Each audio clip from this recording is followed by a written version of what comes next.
അമ്മേ പരിശുദ്ധ അമ്മേ, അമ്മേ പരിശുദ്ധ ദൈവമാതാവേ, കൃപാസനത്തിലൂടെ ഞങ്ങൾക്കും ഞങ്ങളുടെ ദേശത്തിനും അമ്മ മധ്യസ്ഥം തേടി തന്ന എല്ലാ അനുഗ്രഹങ്ങൾക്കും കൃപകൾക്കും ഞങ്ങളിപ്പോൾ ഹൃദയം നിറഞ്ഞ നന്ദി പറയുന്നു. അമ്മേ പരിശുദ്ധമ്മേ ദൈവമാതാവേ, 2004 ഡിസംബർ 7 ഉച്ചകഴിഞ്ഞ് 2:30 കൃപാസനത്തിൽ സംഭവിച്ച അമ്മയുടെ പ്രത്യക്ഷപ്പെടലിനെ കുറിച്ച് തിരുസഭയ്ക്ക് സമർപ്പിച്ചിരിക്കുന്ന പഠനരേഖകളുടെ മേൽ സഭാത്മകമായ പഠനം ആരംഭിക്കുവാൻ ഞങ്ങൾ പ്രാർത്ഥിക്കുന്നു.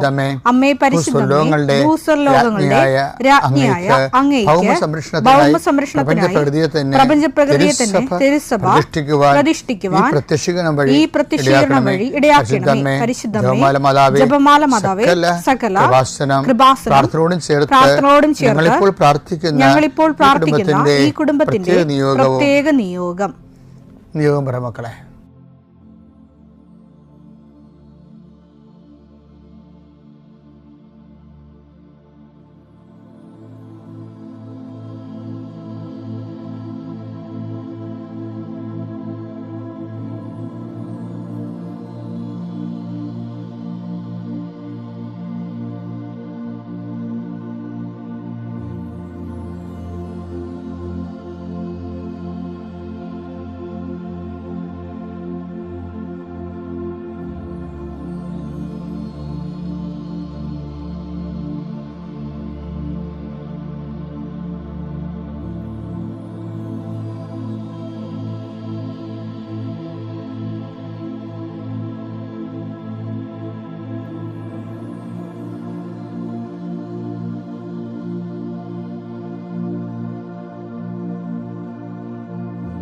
അമ്മയുടെ പ്രത്യക്ഷീകരണത്തിന്റെ ഈ അനുഗ്രഹവേളയിൽ ഞങ്ങൾക്ക് സാധിച്ചു തരുവാൻ കനിയണമേ. ആമേൻ. വിശ്വാസ പ്രമാണം.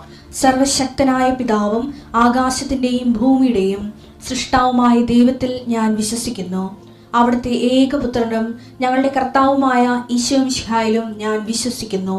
ഈ പുത്രൻ പരിശുദ്ധാത്മാവിനാൽ ഗർഭസ്ഥനായി കന്യകാമറിയത്തിൽ നിന്ന് പിറന്ന് പൊന്തിയോസ് പീലാത്തോസിന്റെ കാലത്ത് പീഡകൾ സഹിച്ച് കുരിശിൽ തറയ്ക്കപ്പെട്ട് മരിച്ച് അടക്കപ്പെട്ട് പാതാളങ്ങളിൽ ഇറങ്ങി മരിച്ചവരുടെ ഇടയിൽ നിന്ന് 3-ാം നാൾ ഉയർത്ത് സ്വർഗത്തിലേക്ക് എഴുന്നള്ളി സർവശക്തിയുള്ള പിതാവായ ദൈവത്തിന്റെ വലതുഭാഗത്തിരിക്കുന്നു. അവിടെ നിന്ന് ജീവിക്കുന്നവരെയും മരിച്ചവരെയും വിധിക്കുവാൻ വരുമെന്നും ഞാൻ വിശ്വസിക്കുന്നു. പരിശുദ്ധാത്മാവിലും ഞാൻ വിശ്വസിക്കുന്നു. വിശുദ്ധ കത്തോലിക്കാ സഭയിലും പുണ്യവാന്മാരുടെ ഐക്യത്തിലും പാപങ്ങളുടെ മോചനത്തിലും ശരീരത്തിന്റെ ഉയർപ്പിലും നിത്യമായ ജീവിതത്തിലും ഞാൻ വിശ്വസിക്കുന്നു. ആമേൻ. സുഖസ്ഥനായ ഞങ്ങളുടെ പിതാവേ, അങ്ങയുടെ നാമം പൂജിതമാകണമേ. അങ്ങയുടെ രാജ്യം വരണമേ. അങ്ങയുടെ തിരുമനസ് സ്വർഗത്തിലെ പോലെ ഭൂമിയിലും ആകണമേ. അന്നു വേണ്ടുന്ന ആഹാരം ഇന്ന് ഞങ്ങൾക്ക് തരണമേ. ഞങ്ങളോട് തെറ്റ് ചെയ്യുന്നവരോട് ഞങ്ങൾ ക്ഷമിക്കുന്നത് പോലെ ഞങ്ങളുടെ തെറ്റുകൾ ഞങ്ങളോടും ക്ഷമിക്കണമേ. ഞങ്ങളെ പ്രലോഭനത്തിൽ ഉൾപ്പെടുത്തരുതേ, തിന്മയിൽ ഞങ്ങൾ രക്ഷിക്കണമേ. ആമേൻ. നന്മ നിറഞ്ഞ മറിയമേ, സ്വസ്തി. കർത്താവ് അങ്ങയുടെ കൂടെ സ്ത്രീകളിൽ അങ്ങ് അനുഗ്രഹിക്കപ്പെട്ടവളാകുന്നു. അങ്ങയുടെ ഉദരത്തിൻ ഫലമായി ഈശോ അനുഗ്രഹിക്കപ്പെട്ടവനാകുന്നു. പരിശുദ്ധ മറിയമേ, തമ്പുരാന്റെ അമ്മേ, പാപികളായ ഞങ്ങൾക്ക് വേണ്ടി ഇപ്പോഴും ഞങ്ങളുടെ മരണസമയത്തും തമ്പുരാനോട് അപേക്ഷിക്കണമേ. ആമേൻ. കർത്താവേ, നിന്റെ ഉന്നതമായ നാമത്തിന് സ്തോത്രം ചെയ്യുന്നു. കർത്താവേ, നിന്റെ വിശുദ്ധ പൗരോഹിത്യത്തെ മഹത്വപ്പെടുത്തണമേ. കർത്താവെ, സഭയിലുള്ള സാന്നിധ്യം പ്രകടമാക്കണമേ. 40 വർഷം ഞാൻ അർപ്പിച്ച കൃപാനയുടെ യോഗ്യതയാൽ കൃപാസ്ഥാനത്താറെ ജീവനോടെ പ്രത്യക്ഷപ്പെട്ട പരിശുദ്ധ അമ്മയുടെ മാധ്യസ്ഥത്തിലെ അങ്ങയുടെ മക്കൾക്ക് വേണ്ടി പ്രാർത്ഥിക്കുന്നു. പ്രത്യേകിച്ച് പ്രാർത്ഥനയിൽ തളർന്നു പോയവരെ, പ്രത്യേകിച്ച് പ്രാർത്ഥനയിലെ ബലം നഷ്ടപ്പെട്ടു പോയവർ, അവരുടെ ജീവിതത്തിന് സങ്കടങ്ങളും ദുരിതങ്ങളും കാരണം പ്രാർത്ഥിക്കാൻ പോലും മനസ്സ് തോന്നാത്തവർക്ക് ഈ പ്രാർത്ഥന കൊണ്ട് ഞാൻ നിന്നെ ആശീർവദിക്കുന്നു.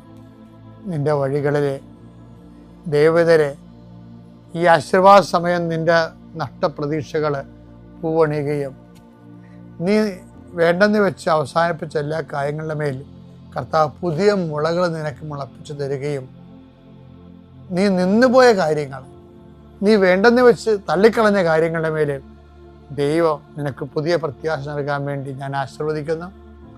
പിതാപുത്രനും പരിശുദ്ധാത്മാസുരസ്വരം നീക്കാം. എൻ്റെ പ്രിയപ്പെട്ട ഐസയ്യായുടെ തിരുവചനങ്ങള് 59:1. രക്ഷിക്കാൻ കഴിയാത്ത വിധം കർത്താവിന്റെ കരം കുറുകി പോയിട്ടില്ല. കേൾക്കാനാവാത്ത വിധം അവിടുത്തെ കാതുകൾക്ക് മാന്യം സംഭവിച്ചിട്ടില്ല.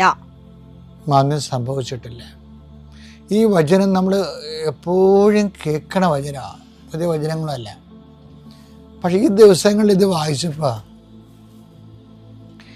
ദൈവത്തിൻ്റെ ഭാഗത്തു നിന്നായി വചനം വരുന്നത് അല്ലേ? ദൈവത്തിൻ്റെ ഭാഗത്ത് നിന്ന് ചിന്തിക്കുമ്പോൾ ദൈവത്തിൻ്റെ കരം രക്ഷിക്കാനാവാത്ത വിധം കുറുകിപ്പോയിട്ടില്ലെന്ന് പറയണം. ഈ വചനം ഒരു സിദ്ധാന്തമാണെങ്കിൽ, അല്ലെങ്കിൽ ഇതിൻ്റെ ഒരു പ്രയോഗത്തിൽ ഇതിൻ്റെ കേന്ദ്രമായിട്ട് മനുഷ്യൻ വന്നാൽ, അതായത് ഒരിക്കലും ദൈവത്തിനെ നിന്നെ രക്ഷിക്കാൻ പറ്റാത്ത വിധത്തിൽ നിന്റെ കണ്ടീഷൻ മോശമായി പോയിട്ടില്ല എന്ന് കൂടിയുണ്ട് അർത്ഥം. ഇപ്പോൾ ഇതൊക്കെ സാമ്പത്തികമായ കടങ്ങളുണ്ട്, അല്ലെങ്കിൽ കടുത്ത രോഗങ്ങളുണ്ടെന്ന് വിചാരിച്ചോ. പക്ഷെ നമ്മൾ ഉടമ്പടിയിലെ സാക്ഷ്യങ്ങൾ പരിശോധിക്കുമ്പോൾ ഈ സാക്ഷ്യം കേൾക്കുമ്പോൾ ഓർക്കുമ്പോൾ ഇതെങ്ങനെ ചെന്ന് അവസാനിക്കുമെന്ന് നമുക്ക് തോന്നിപ്പോവും. പക്ഷേ ഏതവസ്ഥയിലും ദൈവത്തിന് വേണമെങ്കിൽ നിന്നെ രക്ഷിക്കാൻ പറ്റും. മനസ്സിലായില്ലേ? ഏതവസ്ഥയിലും ദൈവത്തിന് വേണമെങ്കിൽ നിന്നെ രക്ഷിക്കാൻ പറ്റും. പക്ഷെ ദൈവം അത് വേണമെന്ന് വെക്കണം, അതാണ് വിഷയം. ദൈവം അത് വേണമെന്ന് വെക്കണം.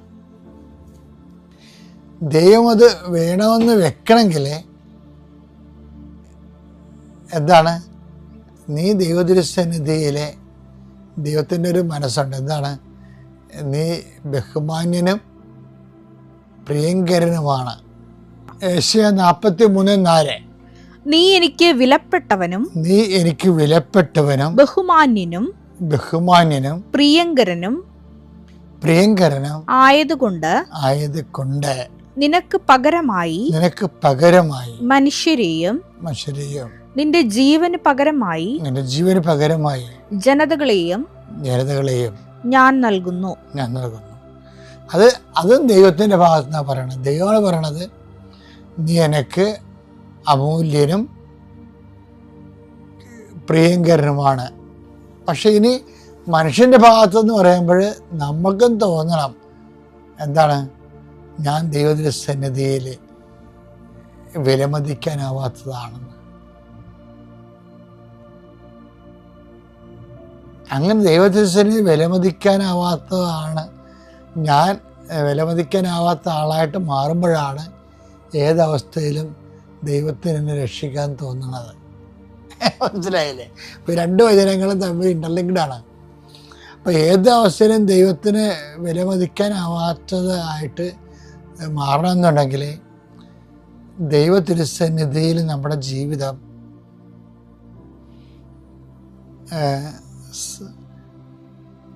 ധന്യമായിരിക്കണം. പക്ഷെ ദൈവം ചില കാര്യങ്ങൾ പറഞ്ഞിട്ടുണ്ട്, ഇന്നത് കൊണ്ടല്ല ദൈവത്തിൻ്റെ മുമ്പിൽ നമ്മൾ ധന്യമാകുന്നത്.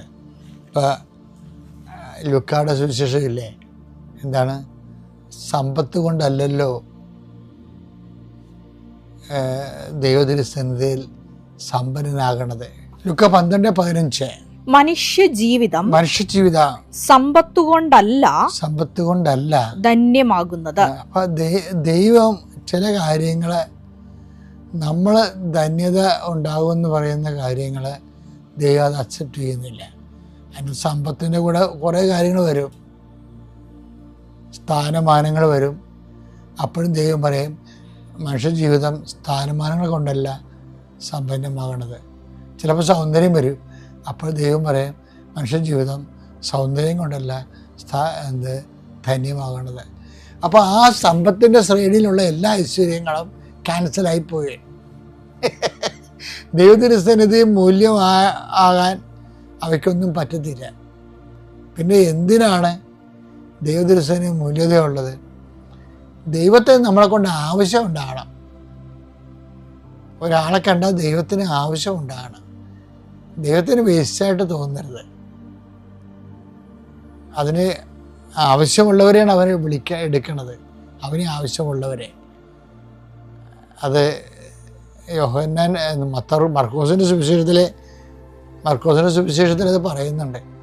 അവൻ തനിക്ക് ആവശ്യമുള്ളവർ എന്ന് വെച്ചാൽ ഇഷ്ടപ്പെട്ടവരെന്നാണ് കിടക്കുന്നത്. ഇഷ്ടപ്പെട്ടത് വെറുതെ ചുമ്മാ ഇഷ്ടപ്പെട്ടതാണ്. ഒരു ആവശ്യത്തിന് വേണ്ടി അവരെ അയക്കാനാണ്. എന്തിനാണ്? അതല്ലേ മർക്കോസ് 3:13. പിന്നെ അവൻ മലമുകളിലേക്ക് കയറി തനിക്ക് ഇഷ്ടമുള്ളവരെ അടുത്തേക്ക് വിളിച്ചു. അതിന്റെ അർത്ഥം തനിക്ക് ആവശ്യമുള്ളവരെ എന്നാണ്. തനിക്ക് ആവശ്യമുള്ളവരെ. അപ്പൊ ദൈവത്തിന് ആവശ്യമുള്ള വ്യക്തിയായിട്ട് നമ്മൾ മാറണം. ആവശ്യമുള്ളവരെയാണ് അടുത്തേക്ക് വിളിക്കണത്. എന്താ കാര്യം? ആവശ്യം എന്താ? തന്നോട് കൂടെ ആയിരിക്കുന്നതിനും വിഷയം. ആവശ്യം എന്ന് പറഞ്ഞാൽ എന്താ? ദൈവത്തിന്റെ തന്നോട് കൂടെ ആയിരിക്കണം. പിന്നെ പ്രസംഗിക്കാൻ അയക്കുന്നതിനും ആവശ്യത്തിനാണ് വിളിച്ചിരിക്കണത്. അപ്പൊ തന്നെ ഇഷ്ടപ്പെടുകയല്ല പ്രശ്നം. തനിക്ക് ആവശ്യമുള്ളവരെ തന്റെ അടുത്തേക്ക് വിളിച്ചെന്നാണ് അടുത്ത വചനം വായിക്കുമ്പോൾ നമുക്ക് മനസ്സിലാകണത്. കാര്യം എന്താ? ഇഷ്ടപ്പെട്ടിട്ട് വെറുതെ ഇങ്ങനെ നോക്കിക്കൊണ്ടിരിക്കാൻ വിളിച്ചതല്ല. ഒന്ന് തൻ്റെ കൂടെ ആയിരിക്കണം. തൻ്റെ കൂടെ ആയിരിക്കണം വെച്ചാൽ നിസ്സാരമല്ല. മനസ്സുകൊണ്ട് കർത്താവിൻ്റെ കൂടെ ആയിരിക്കണം. അത് പ്രധാനപ്പെട്ട കാര്യമാണ്. ഇപ്പം മനസ്സുകൊണ്ട് നമുക്ക് പൗരോഹിത്യം കിട്ടി. എൻ്റെ പൗരോഹിത്യം ഇന്നലെ 40 വർഷം തികഞ്ഞ്. മനസ്സുകൊണ്ട് എനിക്ക് വേണമെങ്കിൽ ഇവിടെ നിൽക്കാൻ പറ്റും. പക്ഷേ മനസ്സുകൊണ്ട് എനിക്ക് വേണമെങ്കിൽ വേറെ എന്തെങ്കിലും ഉദ്ദേശത്തോടുകൂടി പൗരോഹിത്യത്തെ നോക്കിക്കാണാം.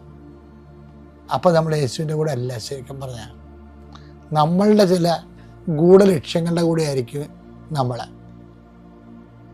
അപ്പം അതാണ് തന്നോട് കൂടി ആയിരിക്കുക എന്ന് പറയുന്ന കാര്യം.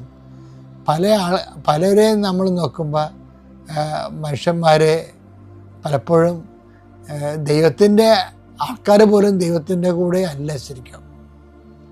അതുകൊണ്ട് നല്ല പൊളിറ്റിക്സൊക്കെ സഭയിൽ വരണത്.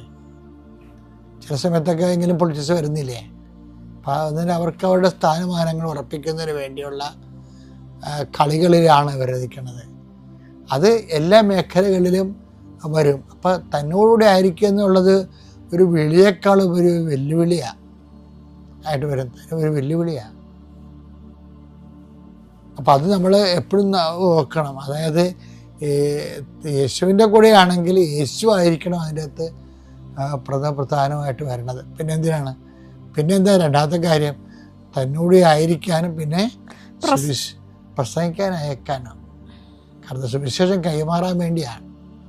അപ്പം ഈ 2 കാര്യങ്ങളുള്ളപ്പോൾ ആൾക്കാരാണ് ദൈവതിരുസന്നിധിയിൽ മൂല്യതയുള്ള. ഇവരാണ് പ്രിയങ്കരനായിട്ട് വരണത്.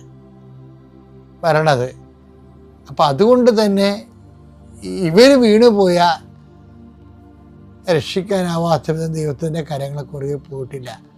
ഇത് ജനറലൈസ് ചെയ്യാൻ പറ്റത്തില്ല. അതാണ് വിഷയം. അതുകൊണ്ട് നമ്മുടെ മുമ്പിലുള്ള ഓപ്ഷൻ ദൈവതിരുസന്നിധിയിലെ ദൈവത്തിന് പ്രയോജനമുള്ള വ്യക്തികളായിട്ട് കൺവേർട്ട് ചെയ്യുക മാത്രമേ ഉള്ളൂ. സ്റ്റെഫി, ഞാൻ എറണാകുളം ജില്ലയിലെ പിറവത്ത് നിന്നാണ് വരുന്നത്. ഞാൻ ആദ്യമായി ഉടമ്പടി എടുക്കുന്നത് 13/9/2024 ഞാൻ ആദ്യമായി കൃപാസനത്തെക്കുറിച്ചും മരിയൻ ഉടമ്പടിയെക്കുറിച്ചും അറിയുന്നത് ഞാൻ നഴ്സിംഗ് പഠിച്ചുകൊണ്ടിരുന്ന ടൈമിലാണ്. എൻ്റെ ഫ്രണ്ട്സൊക്കെ ഇവിടെ വന്ന് ഉടമ്പടി എടുത്തിട്ടുള്ളവരായിരുന്നു. പക്ഷേ ഞാൻ ആ ടൈമിൽ കൂടുതൽ അതിനെക്കുറിച്ച് അന്വേഷിക്കുകയൊന്നും ചെയ്തിട്ടില്ലായിരുന്നു. ബിക്കോസ് എനിക്കൊരു ടെൻഷനായിരുന്നു. ഞാനൊരു ഉടമ്പടി എടുത്തു കഴിഞ്ഞാൽ അത് കംപ്ലീറ്റ് ചെയ്യാൻ പറ്റില്ലെന്നുണ്ടെങ്കിൽ പിന്നെ അത് വെറുതെ എടുത്ത് അതൊരു മോശമായിട്ടുള്ള കാര്യമാണ്. അതുകൊണ്ട് എനിക്കൊരു ഒരു പേടിയായിരുന്നു. അതുകൊണ്ട് ഞാൻ കൂടുതൽ അതിനെക്കുറിച്ച് അന്വേഷിച്ചിട്ടില്ലായിരുന്നു. പിന്നെ ഞാനൊരു നേഴ്സാണ്. ഞാൻ എൻ്റെ പഠിത്തം കഴിഞ്ഞിട്ട് ഡയറക്റ്റ് ഞാൻ മുംബൈയിലാണ് വർക്ക് ചെയ്തത്. അവിടെ എൻ്റെ കൂടെ വർക്ക് ചെയ്തിട്ടുണ്ടായിരുന്നവരും ഉടമ്പടിയൊക്കെ എടുത്തിട്ടുള്ളവരായിരുന്നു. ഞാനവിടെ ഒരു 1.5 year വർക്ക് ചെയ്തത്.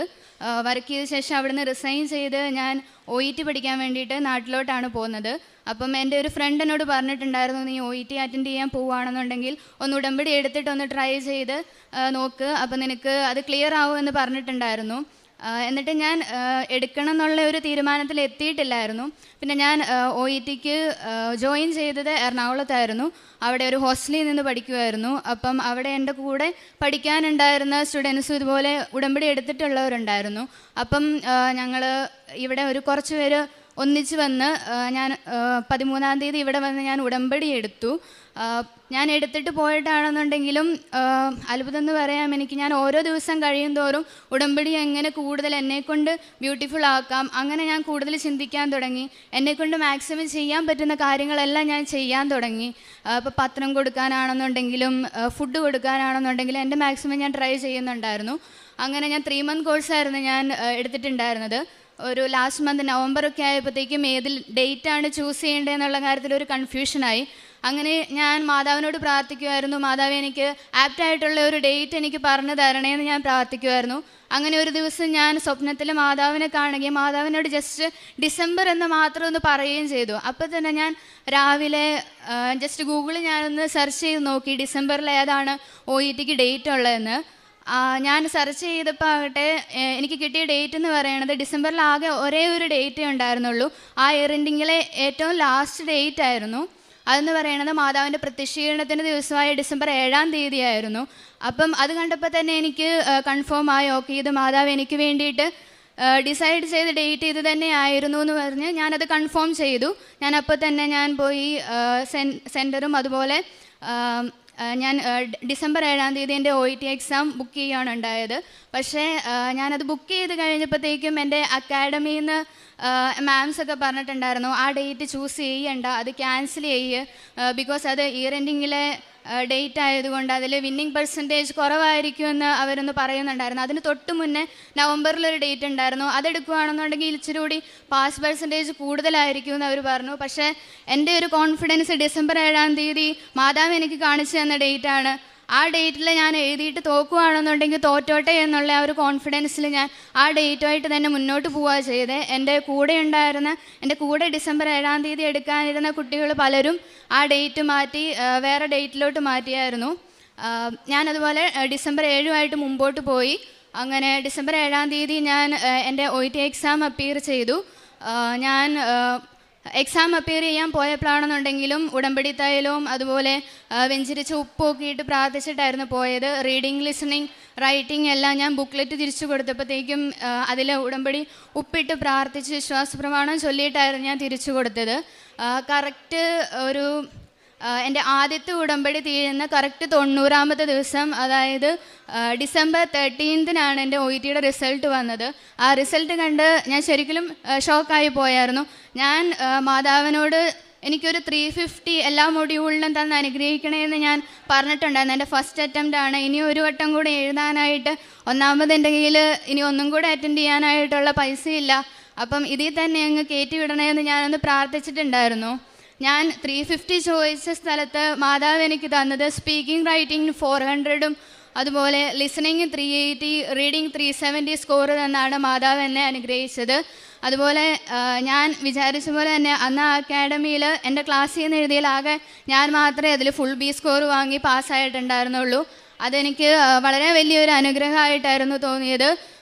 അതിന് ഞാൻ അത്ര എക്സൈറ്റഡ് ആയിട്ട് ഞാൻ അതിൻ്റെ പിറ്റേ ദിവസം തന്നെ ഞാൻ ഇവിടെ വന്ന് മാതാവിനെ നേരിട്ട് കണ്ട് നന്ദി പറഞ്ഞിട്ടുണ്ടായിരുന്നു. അതിനുശേഷം കഴിഞ്ഞ വർഷം ഡിസംബർ 26-ാം തീയതി ഞാനിവിടെ ഒന്നും കൂടെ വന്നിട്ടുണ്ടായിരുന്നു സാക്ഷ്യം പറയാനായിട്ട്. പക്ഷേ അന്ന് എന്നെ സമ്മതിച്ചിട്ടുണ്ടായിരുന്നില്ല, കാരണം ഞാൻ പ്രോസസ്സിംഗ് ഒന്നും സ്റ്റാർട്ട് ചെയ്തിട്ടില്ല, എൻ്റെ കയ്യിൽ വിസയോ ടിക്കറ്റോ ഒന്നും ഉണ്ടായിരുന്നില്ല. അതുകൊണ്ട് അന്ന് ഞാൻ വളരെ നിരാശയോടുകൂടി ഇവിടുന്ന് പോകേണ്ടി വന്നായിരുന്നു. ഇവിടെ ഞാൻ താഴത്ത് മാതാവിൻ്റെ ഫ്രണ്ടിൽ വന്ന് നിന്ന് ഒരുപാട് ഞാൻ കരഞ്ഞായിരുന്നു. അത്രയ്ക്ക് ഞാൻ ആഗ്രഹിച്ചു വന്നതായിരുന്നു എനിക്കിവിടെ ഒന്ന് സാക്ഷ്യം പറയണമെന്ന്.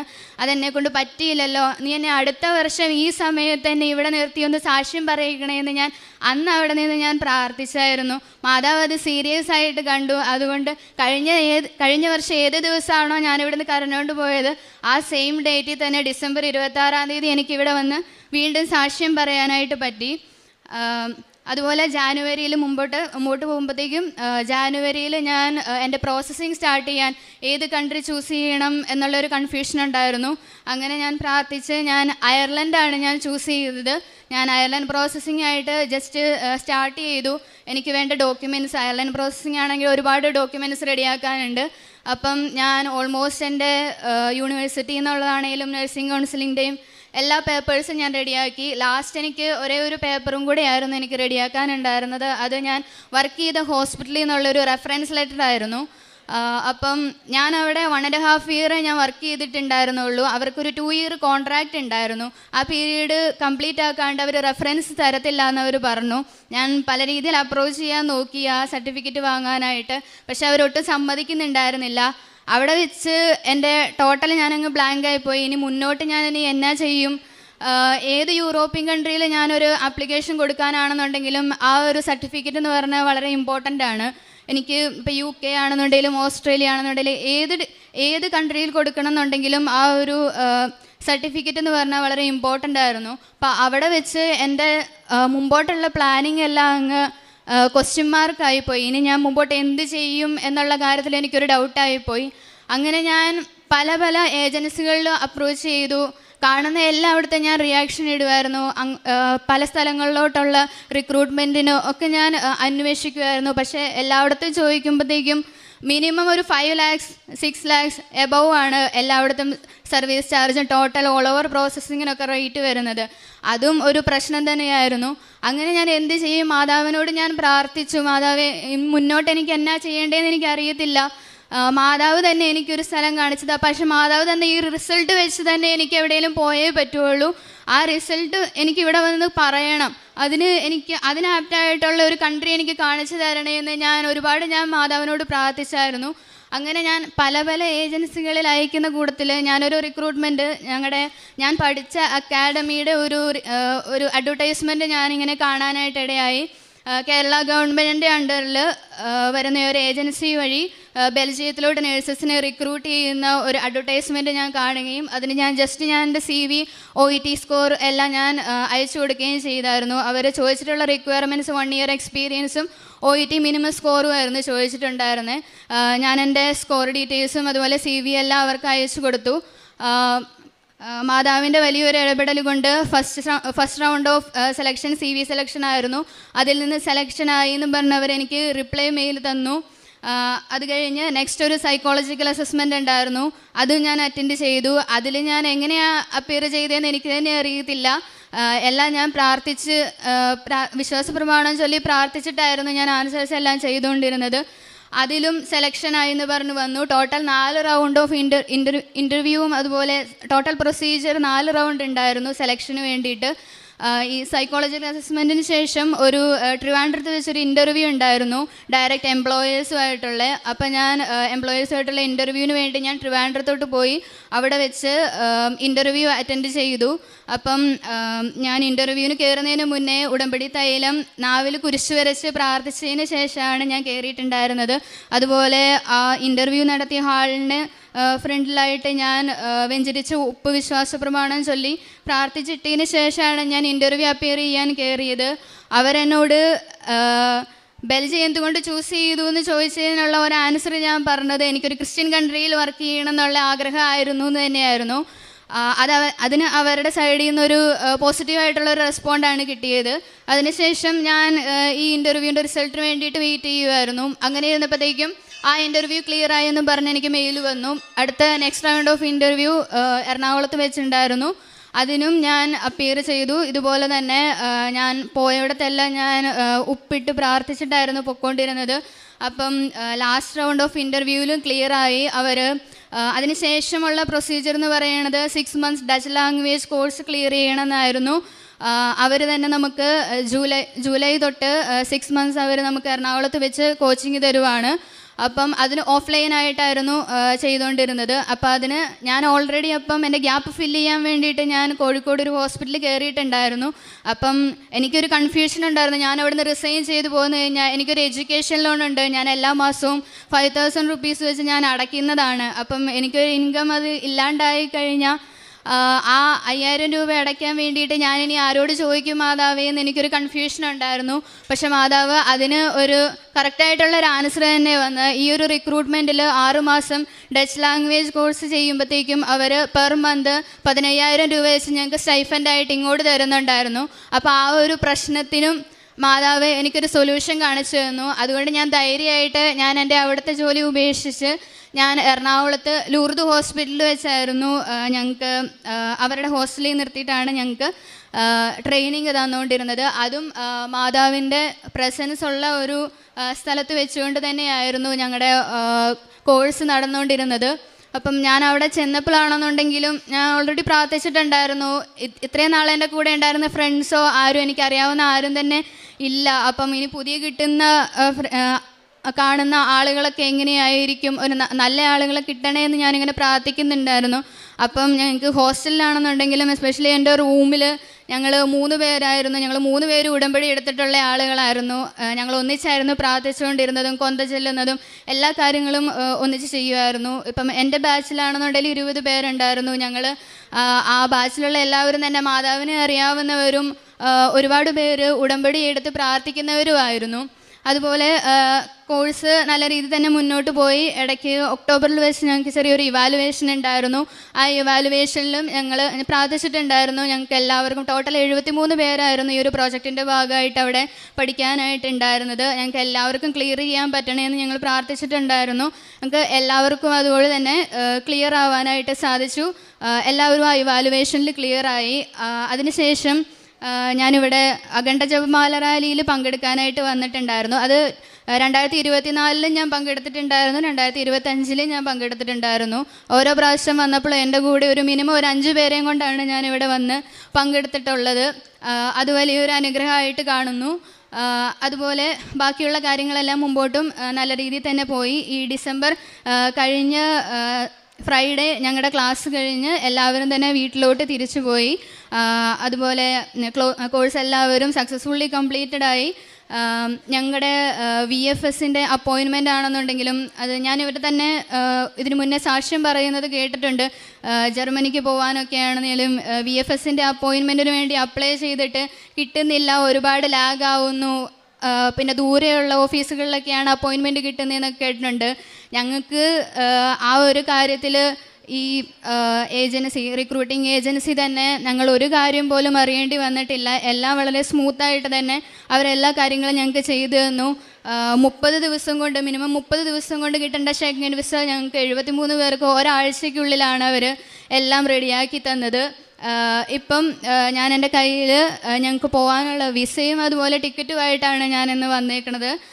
അതുപോലെ മാതാവിൻ്റെ കൃപ കാരണം അടുത്ത ജനുവരി 13 ഞങ്ങൾ 73 പേരാണ് ബെൽജിയത്തിലോട്ട് പോകുന്നത്, 2 ഫ്ലൈറ്റായിട്ട്. ഇത്രയും വലിയ അനുഗ്രഹം നൽകിയ പരിശുദ്ധ അമ്മയ്ക്കും തിരുക്കുമാരനും 1000 നന്ദി. കാരണം എനിക്കറിയാം ഇത് എത്ര വളരെ ഇമ്പോർട്ടൻ്റ് ആണെന്നുള്ള കാര്യം എനിക്കറിയാം. മാതാവി ചെയ്തു തന്നിരിക്കുന്ന ഈ ഒരു അനുഗ്രഹം എത്ര നന്ദി പറഞ്ഞാലും മതിയാവത്തില്ല. കാരണം OET എഴുതി ക്ലിയർ ചെയ്തിട്ടാണെന്നുണ്ടെങ്കിലും റിക്വയർഡ് സ്കോർ ഉണ്ടായിട്ട് പോലും ഒരിടത്തും പോകാൻ പറ്റാണ്ട് OET എക്സ്പയർ ആയി പോയി വിഷമിച്ച് ഡിപ്രഷൻ അടിച്ചിരിക്കുന്ന ഒരുപാട് ആളുകളെ എനിക്ക് തന്നെ പേഴ്സണലി അറിയാം. മാതാവ് അങ്ങനെ ഒരു അവസരം ഉണ്ടാക്കാതെ എനിക്ക് ഇങ്ങനെ ഒരു അവസരം, അതുപോലെ എൻ്റെ ഒരു മെയിനായിട്ടുള്ളൊരു കൺസേൺ ആയിരുന്നു ഒരുപാട് പൈസ കൊടുത്ത് ഒരിടത്തോട്ട് പോകേണ്ടി വരുമോ എന്നുള്ള കാര്യത്തിൽ. അതിനൊരു ഇടയാക്കാതെ ഒരു പൈസ പോലും മുടക്കാതെ ഒരു നല്ലൊരു റിക്രൂട്ട്മെൻറ്റ് വഴി ഒരു യൂറോപ്യൻ കൺട്രി തന്നെ മാതാവ് എനിക്ക് കാണിച്ചു തന്നു. അത് ഞാൻ ഇടയ്ക്കിങ്ങനെ ആലോചിക്കുമായിരുന്നു, ഇത് മാതാവ് നടത്തിയ റിക്രൂട്ട്മെൻറ്റ് തന്നെയാണെന്നാണ് ഞാൻ ഇപ്പോഴും ഉറച്ച് വിശ്വസിക്കുന്നത്. അപ്പോൾ ഞാനിങ്ങനെ ആലോചിക്കുമായിരുന്നു എന്തുകൊണ്ടായിരിക്കും മാതാവ് ബെൽജിയം ചൂസ് ചെയ്തത്, എന്താണ് ഒരു റീസൺ ഞാനിങ്ങനെ ആലോചിക്കുമായിരുന്നു.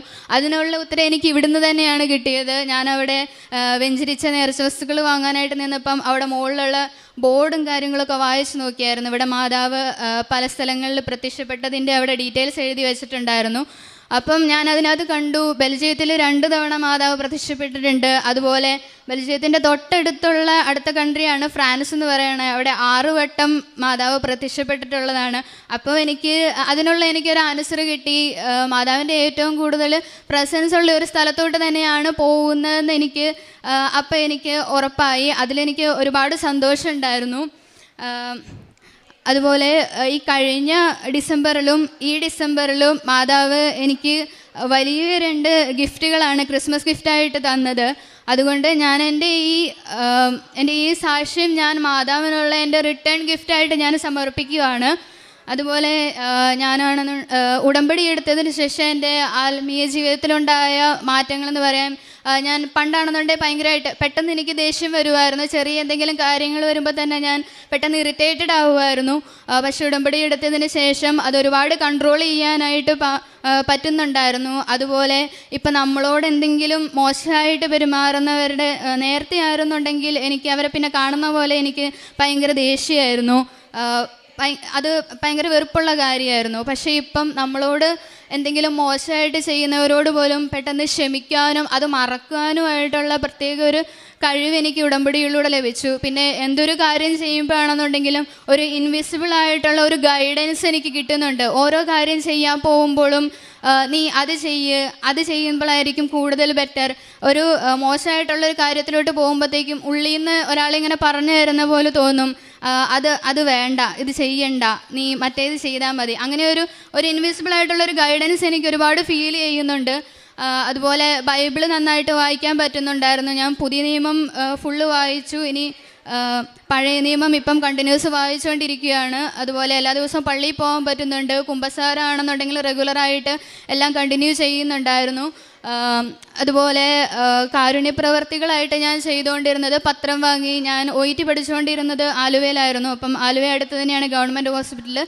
അപ്പം ഞാൻ അവിടെ പോയി പത്രം അവിടെ കൊടുക്കുമായിരുന്നു. അതുപോലെ അവിടെ ഡയാലിസിസിലുള്ള പേഷ്യൻസിനോടൊക്കെ പോയി സംസാരിക്കുകയൊക്കെ ചെയ്യുമായിരുന്നു. പിന്നെ എന്നെക്കൊണ്ട് എൻ്റെ കയ്യിലുള്ള സേവിങ്സ് വെച്ച് ഞാനൊരു 6-7 പൊതിച്ചോറൊക്കെ വാങ്ങിയിട്ട് അവിടെ ഹോസ്പിറ്റലിലുള്ള പുറത്തിരിക്കുന്നവർക്കൊക്കെ കൊണ്ട് കൊടുക്കുമായിരുന്നു. എൻ്റേതായിട്ടുള്ള രീതിയിൽ ഞാൻ മാക്സിമം ട്രൈ ചെയ്യുമായിരുന്നു ഉടമ്പടിയിൽ ഏറ്റവും കൂടുതൽ അത് ഇമ്പ്രൂവ് ആക്കാൻ വേണ്ടിയിട്ട്. അതുപോലെ ഞാൻ ചെയ്തുകൊണ്ടിരുന്ന മറ്റൊരു കാര്യം എന്ന് പറയുന്നത്, ഞാൻ എല്ലാ മാസവും ഞാനിപ്പോൾ വർക്ക് ചെയ്തുകൊണ്ടിരുന്നപ്പോൾ പോലും എൻ്റെ കയ്യിലുള്ള ഒരു ചെറിയൊരു സേവിങ്സ് വെച്ച് ഞാൻ പാവപ്പെട്ട കുട്ടികൾക്ക് പഠിക്കാനും അവരുടെ ഫുഡിനും അതായത് സ്കൂൾ മെറ്റീരിയൽസിനും ഒക്കെ വേണ്ടിയിട്ട് പറ്റാവുന്ന മാസങ്ങളിലെല്ലാം ഞാൻ ഫണ്ട് കൊടുക്കുമായിരുന്നു. അതുപോലെ ഞാൻ ഓങ്കോളജി ഡിപ്പാർട്ട്മെൻറ്റിലായിരുന്നു വർക്ക് ചെയ്തുകൊണ്ടിരുന്നത്. അപ്പം ഏറ്റവും കൂടുതൽ ഫിസിക്കലിയും മെൻ്റലിയും വീക്കായിട്ടുള്ള പേഷ്യൻസ് വരുന്ന ഒരു ഡിപ്പാർട്ട്മെൻറ്റാണ് ഓങ്കോളജി എന്ന് പറയുന്നത്. അപ്പം ഞാൻ എപ്പോഴാണോ ആ ഡിപ്പാർട്ട്മെൻറ്റിൽ കയറിയത് അപ്പം തൊട്ട് ഞാൻ എപ്പോൾ കൊന്ത ചൊല്ലിയാലും എൻ്റെ രഹസ്യം ഞാൻ എല്ലാ ക്യാൻസർ രോഗികൾക്കും വേണ്ടിയിട്ട് സമർപ്പിച്ച് പ്രാർത്ഥിക്കുമായിരുന്നു. അതിപ്പോഴും ഞാൻ കണ്ടിന്യൂ ചെയ്ത് പോകുന്നുണ്ട്. അതുപോലെ മറ്റുള്ളവർക്ക് വേണ്ടിയിട്ട് കൂടുതൽ പ്രാർത്ഥിക്കാനും അതുപോലെ അവരെ ഹെൽപ്പ് ചെയ്യാനും ഒക്കെ എന്നെക്കൊണ്ട് പറ്റുന്നുണ്ട്. ഇത്ര അനുഗ്രഹങ്ങൾ നൽകിയ പരിശുദ്ധ അമ്മയ്ക്ക് 1000 നന്ദി പറയുന്നു. അതോടൊപ്പം തന്നെ ഒരു കാര്യം കൂടെ പറയാനുണ്ടായിരുന്നു. എനിക്ക് എൻ്റെ നേസൽ സെപ്റ്റത്തിന് ചെറിയൊരു ഡീവിയേഷൻ ഉണ്ടായിരുന്നു. അപ്പം CT സ്കാൻ എടുത്തപ്പം അതിൽ സൈനസിന് ചെറിയൊരു ബ്ലോക്ക് ഉണ്ടെന്ന് പറഞ്ഞായിരുന്നു. അപ്പോൾ ചെറിയൊരു പ്രൊസീജിയർ ചെയ്യണമെന്ന് പറഞ്ഞിട്ടുണ്ടായിരുന്നു. അപ്പം ഞാനത് കാര്യമായിട്ട് എടുത്തിട്ടില്ലായിരുന്നു. അത് ചെയ്യണ്ടെന്നുള്ള ഒരു മൈൻഡായിരുന്നു എനിക്ക്. അത് 1 ഇയർ മുന്നേ പറഞ്ഞായിരുന്നു. പിന്നെ ഞാൻ അങ്ങോട്ട് പോയിട്ടില്ലായിരുന്നു. ഞാൻ അവിടെ നിന്ന് മുങ്ങി നടക്കുമായിരുന്നു ഞാൻ അത് ചെയ്യാണ്ട്. അപ്പം എന്താ പ്രശ്നം എന്ന് വെച്ചാൽ ഇടയ്ക്കിടയ്ക്ക് ഇങ്ങനെ ഒരു മാസത്തിൽ ഒരു 4 വട്ടമെങ്കിലും ഇങ്ങനെ റിപ്പീറ്റായിട്ട് പനി വന്നുകൊണ്ടിരിക്കുമായിരുന്നു. അപ്പം ഞാൻ ഉടമ്പടി എടുത്തതിന് ശേഷം ഉടമ്പടി നേർച്ച വസ്തുക്കളെല്ലാം യൂസ് ചെയ്യുമായിരുന്നു. തേനും ഉപ്പും മിക്സ് ചെയ്ത് കഴിക്കും. അങ്ങനെ പിന്നെ തൈലം പുരട്ടുമായിരുന്നു. അങ്ങനെ എല്ലാ കാര്യങ്ങളും ചെയ്യുമായിരുന്നു. അപ്പോൾ അതങ്ങനെ ചെയ്ത് ഗ്രാജുവലി ആ പനി വരുന്നതിൻ്റെ ആ ഒരു ഫ്രീക്വൻസി കുറഞ്ഞു വരുന്നുണ്ടായിരുന്നു. അതുപോലെ പക്ഷേ എൻ്റെ വീട്ടിൽ ഭയങ്കര ടെൻഷനായിരുന്നു. ഞാനിനി അങ്ങോട്ടേക്കൊക്കെ പോയി കഴിഞ്ഞാൽ അവിടെ ഭയങ്കര തണുപ്പുള്ള രാജ്യമാണ്. അവിടെ ചെന്ന് കഴിഞ്ഞാൽ എന്തെങ്കിലും ആയിക്കഴിഞ്ഞാൽ എന്താ ചെയ്യുക, അപ്പം ഇപ്പോൾ പ്രൊസീജിയർ ചെയ്തിട്ട് പോകുമെന്ന് പറഞ്ഞ വീട്ടിൽ നിന്ന് ഭയങ്കര ഫോഴ്സായിരുന്നു. പക്ഷെ ഞാൻ പറഞ്ഞിട്ട് അവരിട്ട് മനസ്സിലാക്കൊന്നുമില്ലായിരുന്നു. അപ്പം ഞാൻ മാതാവിനോട് പ്രാർത്ഥിച്ചു, മാതാവ് ഏതൊരു ഒരു ഡോക്ടറെ കൊണ്ട് തന്നെ ഇതൊന്ന് പറയിപ്പിക്കണേ, ഈ പ്രൊസീജിയർ വേണ്ട, ഇതിൻ്റെ ആവശ്യമില്ല എന്നൊന്ന് പറയിപ്പിക്കണേ എന്ന് പറഞ്ഞ് ഞാൻ അവിടെ ലൂർദ് ഹോസ്പിറ്റലിൽ തന്നെ ഞാൻ ഒരു ഡോക്ടറെ കൊണ്ട് കാണിച്ചു. ആ ഡോക്ടർ എൻ്റെ CT സ്കാൻ്റെ റിപ്പോർട്ട് കണ്ടിട്ട് പറഞ്ഞു, ഇത് ചെയ്യേണ്ട ആവശ്യമൊന്നുമില്ല, ചെയ്യാതെ തന്നെ ജസ്റ്റ് നേസൽ സ്പ്രേ അടിച്ചാൽ തീരാവുന്ന പ്രശ്നമേ ഉള്ളൂ, സർജറി ചെയ്യേണ്ട ആവശ്യമില്ല എന്ന് പറഞ്ഞു. അത് ഞാൻ എൻ്റെ വീട്ടിൽ പറഞ്ഞപ്പം അവർക്കത് മനസ്സിലാവുകയും ചെയ്തു. അതുകൊണ്ട് ഞാൻ ഇതുവരെ പ്രൊസീജിയറൊന്നും ചെയ്തിട്ടില്ല. നേസൽ സ്പ്രേ ഞാൻ അങ്ങനെ യൂസ് ചെയ്യുന്നൊന്നുമില്ല. ഇത്രയധികം അനുഗ്രഹങ്ങൾ നൽകിയ പരിശുദ്ധ അമ്മയ്ക്കും തിരുക്കുമാരനും 1000 നന്ദി പറയുന്നു. ഞാൻ ആദ്യം ഒരു ഉടമ്പടി എടുത്തിട്ട് നിർത്താമെന്നുള്ള രീതിയിൽ വന്ന ഞാനിപ്പോൾ 5ാമത്തെ ഉടമ്പടി പുതുക്കിയിട്ടാണ് നിൽക്കുന്നത്. എൻ്റെ ഉടമ്പടി കൺവേർട്ട് ചെയ്ത് NRI ആക്കിയിട്ടാണ് ഞാൻ പോകുന്നത്. അമ്മയ്ക്കും തിരുക്കുമാരനും 1000 നന്ദി പറയുന്നു. ഫോഴ്സിൽ ഹെലികോപ്റ്റർ ടെക്നീഷ്യനായിട്ട് വർക്ക് ചെയ്യുകയാണ്. കറൻ്റ്ലി ഞാൻ ചണ്ഡീഗഡിലാണ് പോസ്റ്റഡ് ആയിട്ടുള്ളത്. ഞാൻ 2022 നവംബർ 18 കൃപാസനത്തിൽ വന്ന് ആദ്യമായിട്ട് ഉടമ്പടി എടുക്കുന്നത്. അതിനുശേഷം ഞാനിപ്പോൾ 9 പ്രാവശ്യം ഉടമ്പടി പുതുക്കി. ആദ്യമായിട്ട് ഞാൻ ഇതിനു മുമ്പ് 1 പ്രാവശ്യം സാക്ഷ്യം പറഞ്ഞിട്ടുണ്ട്. ഇത് 2ാമതാണ് ആൾത്താരയിൽ കയറി എനിക്ക് സാക്ഷ്യം പറയാൻ സാധിക്കുന്നത്. അതിന് എന്നെ അനുവദിച്ച ഈശോയ്ക്കും അമ്മയ്ക്ക് 1000 നന്ദി പറഞ്ഞുകൊണ്ട് തുടങ്ങട്ടെ. ആദ്യമായിട്ട് ഞാൻ സാക്ഷ്യം പറയാൻ ഉദ്ദേശിക്കുന്നത് എൻ്റെ വൈഫിന് കിട്ടിയ ഒരു സൗഖ്യത്തെക്കുറിച്ചാണ്. അതിനു മുമ്പ് ഇത് എൻ്റെ വൈഫ് അലീന, ഇത് വൈഫിൻ്റെ അമ്മ രാജി, ഇത് ഞങ്ങൾക്ക് അമ്മ മാതാവ് ഈശോയിൽ നിന്ന് മേടിച്ച് തന്ന ഞങ്ങളുടെ കുഞ്ഞ് ആൻ്റോണിയോ. വൈഫിന് കിട്ടിയ സൗഖ്യത്തെക്കുറിച്ച് വൈഫ് തന്നെ പറയുന്നതായിരിക്കും. 2023 ഫെബ്രുവരി 16 ഞങ്ങളുടെ വിവാഹം. അതിനുശേഷമാണ് എനിക്കൊരു ലോഞ്ചിറ്റ്യൂഡിനൽ വജൈനൽ സെപ്റ്റം ഉണ്ടെന്ന് മനസ്സിലായത്. അതൊരു തിക്ക് ഹൈമൻ ആണെന്നാണ് ഞങ്ങൾ കരുതിയത്. ഡോക്ടറെ കണ്ടപ്പോൾ ഡോക്ടറാണ് പറഞ്ഞത് അതൊരു സെപ്റ്റം ആണെന്ന്. അത് സെപ്റ്റം 2 രീതിയിലുണ്ട്, ലോഞ്ചിറ്റ്യൂഡിനലും ട്രാൻസ്വേഴ്സും. അപ്പോൾ എൻ്റെത് ലോഞ്ചിറ്റ്യൂഡിനലാണ്. ലോഞ്ചിറ്റ്യൂഡിനൽ സെപ്റ്റം ഉള്ളിലോട്ടും കാണാനുള്ള സാധ്യതയുണ്ട് എന്നാണ് പറഞ്ഞത്. അപ്പോൾ അതിനുവേണ്ടി ഒരു സർജറി ചെയ്യേണ്ടി വരും. സർജറി കോംപ്ലിക്കേറ്റഡ് ആയിരിക്കും. ഇതൊരു റെയർ കേസുമാണെന്ന് ഡോക്ടർ പറഞ്ഞു. പിന്നീട് ഞങ്ങൾ പല ഗൈനക്കോളജിസ്റ്റുമാരെ കാണിച്ചപ്പോഴും അവരെല്ലാം ഇതേ അഭിപ്രായം തന്നെയാണ് പറഞ്ഞത്. ഇത് കേട്ടപ്പോൾ എനിക്ക് ഭയങ്കര ടെൻഷനും പേടിയും എന്ത് ചെയ്യണം അറിയാതെ കൺഫ്യൂഷനായിട്ടിരിക്കുന്ന ഒരവസ്ഥയൊക്കെ ആയിരുന്നു. ഹസ്ബൻഡ് വിവാഹത്തിന് മുമ്പ് തന്നെ ഉടമ്പടിയിലായിരുന്നു. ഫെബ്രുവരി 28 ഉടമ്പടി പുതുക്കിയപ്പോൾ എൻ്റെ ഈ രോഗസൗഖ്യവും നിയോഗം വെച്ചിരുന്നു. അമ്മയും ഇതേ രോഗസൗഖ്യ നിയോഗം വെച്ച് ഉടമ്പടി എടുത്തിരുന്നു. സ്കാനിങ്ങിന് പോകുമ്പോഴും ഹോസ്പിറ്റലിൽ ഡോക്ടറെ കാണാൻ പോകുമ്പോഴും ഒക്കെ ഉടമ്പടി കാശ് രൂപ എൻ്റെ കയ്യിലുണ്ടായിരുന്നു. അതുപയോഗിച്ച് ഞാൻ പ്രാർത്ഥിക്കുന്നുണ്ടായിരുന്നു. ഉടമ്പടി തൈലം കുരിശ് വരച്ച് ഉടമ്പടി തൈലം ഉപയോഗിച്ച് കുരിശ് വരച്ച് പ്രാർത്ഥിക്കുന്നുണ്ടായിരുന്നു. സ്കാനിങ് ചെയ്തപ്പോൾ ഈ സെപ്റ്റം ഉള്ളിലോട്ടില്ല എന്ന് അറിയാൻ സാധിച്ചു. അത് ഞങ്ങൾക്ക് അമ്മ ഈശോയിൽ നിന്ന് വാങ്ങിത്തന്ന ഒരു വലിയൊരു അനുഗ്രഹവും വലിയൊരു ആശ്വാസവും ആയിരുന്നു. ദിവസവും ഞാനും ഹസ്ബൻഡും ലൂക്ക 1:37 ദൈവത്തിനൊന്നും അസാധ്യമല്ല, ലൂക്ക 1:45 കർത്താവ് അരുൾ ചെയ്ത കാര്യങ്ങൾ നിറവേറുമെന്ന് വിശ്വസിച്ചവൾ ഭാഗ്യവതി, ഈ 2 വചനങ്ങൾ ചൊല്ലി പ്രാർത്ഥിക്കുന്നുണ്ടായിരുന്നു. ഹസ്ബൻഡ് നാട്ടിലില്ലായിരുന്നു. ഞങ്ങൾ ഫോൺ വഴിയാണ് ഞങ്ങളുടെ പ്രാർത്ഥനകളൊക്കെ ചെയ്തിരുന്നത്. അതിനുശേഷം ഇങ്ങനത്തെ കോംപ്ലിക്കേറ്റഡ് സർജറിയൊക്കെ ചെയ്യുന്നത് CMC വെല്ലൂരാണെന്ന് ഞങ്ങൾ അറിഞ്ഞു. അങ്ങനെ ഞങ്ങൾ ഏപ്രിൽ 14 CMC വെല്ലൂർ ചെന്നു. CMC വെല്ലൂർ ചെന്ന് ഡോക്ടർ ലില്ലി വർഗീസിനെ കണ്ടു. ഡോക്ടർ ഞങ്ങൾ പ്രാർത്ഥിച്ചതുപോലെ തന്നെ നല്ല ദൈവവിശ്വാസമുള്ള നല്ല എക്സ്പീരിയൻസ് ഉള്ള ഒരു ഡോക്ടറായിരുന്നു ഡോക്ടർ ലില്ലി വർഗീസ്. ഡോക്ടർ നോക്കിയിട്ട് പറഞ്ഞു ഇത് സെപ്റ്റം ഒന്നും അല്ല, ഇതിന് സർജറി, ഞങ്ങൾ എന്താണോ പ്രാർത്ഥിച്ചത് അത് തന്നെയാണ് ഡോക്ടറുടെ അടുത്തു നിന്ന് ഞങ്ങൾക്ക് കേൾക്കാൻ സാധിച്ചത്.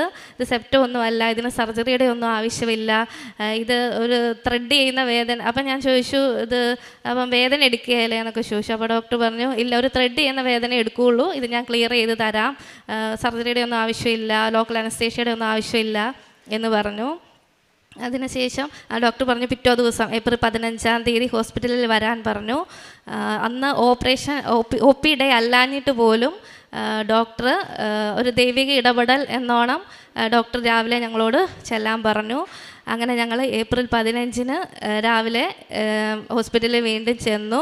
ഡോക്ടർ കോംപ്ലിക്കേറ്റഡ് പ്രൊസീജിയർ ഒന്നും ഇല്ലാതെ ജസ്റ്റ് ഒരു ബാൻഡ് പോലെ മാത്രമേ ഉള്ളായിരുന്നു, അത് കട്ട് ചെയ്ത് അത് ക്ലിയർ ചെയ്ത് തന്നു. ലോക്കൽ അനസ്തേഷ്യയുടെ ഒന്നും ആവശ്യമില്ല, എനിക്കൊരു ഉറുമ്പ് കടിക്കുന്ന പോലും വേദനയും എടുത്തില്ലായിരുന്നു. സെപ്റ്റം മാതാവ് ഒരു ജസ്റ്റ് ഒരു ബാൻഡ് പോലെ ആക്കി തന്നു. ഇത് അമ്മ മാതാവ് ഈശോയിൽ നിന്ന് വാങ്ങിത്തന്ന ഒരു വലിയ അനുഗ്രഹം തന്നെയാണ്. സംഭവിക്കാവുന്ന ഒരു വലിയ അപകടത്തിൽ നിന്ന് ഞങ്ങളെ രക്ഷിച്ചതിന് ഈശോയ്ക്കും അമ്മയ്ക്കും എത്ര നന്ദി പറഞ്ഞാലും മതിയാവില്ല എന്നറിയാം. എങ്കിലും 1 കോടി നന്ദി. തുടർന്ന് ഞങ്ങൾക്ക് കിട്ടിയ അനുഗ്രഹങ്ങൾ എൻ്റെ ഹസ്ബൻഡ് പറയുന്നതായിരിക്കും. ഞങ്ങൾക്ക് വിവാഹം കഴിഞ്ഞിട്ട് 1.5 വർഷമായിട്ടും കുഞ്ഞുങ്ങളാവുന്നില്ലായിരുന്നു. ഞാൻ വിവാഹം കഴിഞ്ഞ് ആദ്യത്തെ ഉടമ്പടി പുതുക്കുമ്പോഴും അത് കഴിഞ്ഞുള്ള പുതുക്കലിലും എല്ലാം കുഞ്ഞാവയ്ക്ക് വേണ്ടി നിയോഗം വെച്ച് പ്രാർത്ഥിച്ചിരുന്നു. അതുപോലെ തന്നെ അമ്മയും കുഞ്ഞാവയ്ക്ക് വേണ്ടി നിയോഗം വെച്ച് പ്രാർത്ഥിച്ചിരുന്നു. പക്ഷേ 1 വർഷമായിട്ടും കുഞ്ഞാവയൊന്നും ആകാത്തതുകൊണ്ട് ഞങ്ങൾ തൃശ്ശൂർ മറിയം ത്രേസ്യ ഹോസ്പിറ്റലിൽ ഡോക്ടർ ഫിൻഡോയെ പോയി കണ്ടു. ഡോക്ടർ നോക്കിയിട്ട് നിങ്ങൾക്ക് കുഴപ്പമൊന്നുമില്ല, പിന്നെ 2 മാസത്തിനുള്ളിൽ കുഞ്ഞാവ ആയിക്കോളും എന്ന് പറഞ്ഞാൽ ഞങ്ങളുടെ സ്പേമിൻ്റെ ഓവത്തിൻ്റെയൊക്കെ ക്വാളിറ്റി ഇമ്പ്രൂവ് ചെയ്യാനുള്ള ടാബ്ലറ്റ്സൊക്കെ തന്നു വിട്ടു. പക്ഷേ 2 പ്രാവശ്യം നോക്കിയിട്ട് ഞങ്ങൾക്ക് 2 മാസം കഴിഞ്ഞിട്ട് ഞങ്ങൾക്ക് ഫലമൊന്നും ഉണ്ടായില്ല. നിരാശപ്പെട്ട് ഞങ്ങൾ 2024 സെപ്റ്റംബർ 5-ാം തീയതി ഞാൻ 5-ാം തവണ ഉടമ്പടി പുതുക്കാൻ വേണ്ടി ഇവിടെ വരികയും ഈ നിയോഗം പുതുക്കി പ്രാർത്ഥിക്കുകയും ചെയ്തു. അതിനുശേഷം 2 ദിവസം കഴിഞ്ഞ് വീണ്ടും സെപ്റ്റംബർ 8-ാം തീയതി മാതാവിൻ്റെ പിറവിത്തിരുന്നാളിൻ്റെ അന്ന് ഞങ്ങളിവിടെ കൃപാസനത്തിൽ വന്നിട്ട് അമ്മയുടെ നടയിലിരുന്ന് അമ്മയോട് കരഞ്ഞ് പ്രാർത്ഥിച്ചു. അമ്മേ മാതാവേ, അമ്മ പിറന്ന ഈ മാസം തന്നെ ഞങ്ങൾക്ക് ഒരു കുഞ്ഞാവയെ തന്ന് ഞങ്ങളെ അനുഗ്രഹിക്കാൻ ഇടയാക്കണേ എന്ന് ഞങ്ങൾ കരഞ്ഞ് പ്രാർത്ഥിച്ചിട്ട് പോയി. അതിൻ്റെ ഫലമായിട്ട് ആ മാസം തന്നെ സെപ്റ്റംബർ മാസം തന്നെ വൈഫ് കൺസീവായി.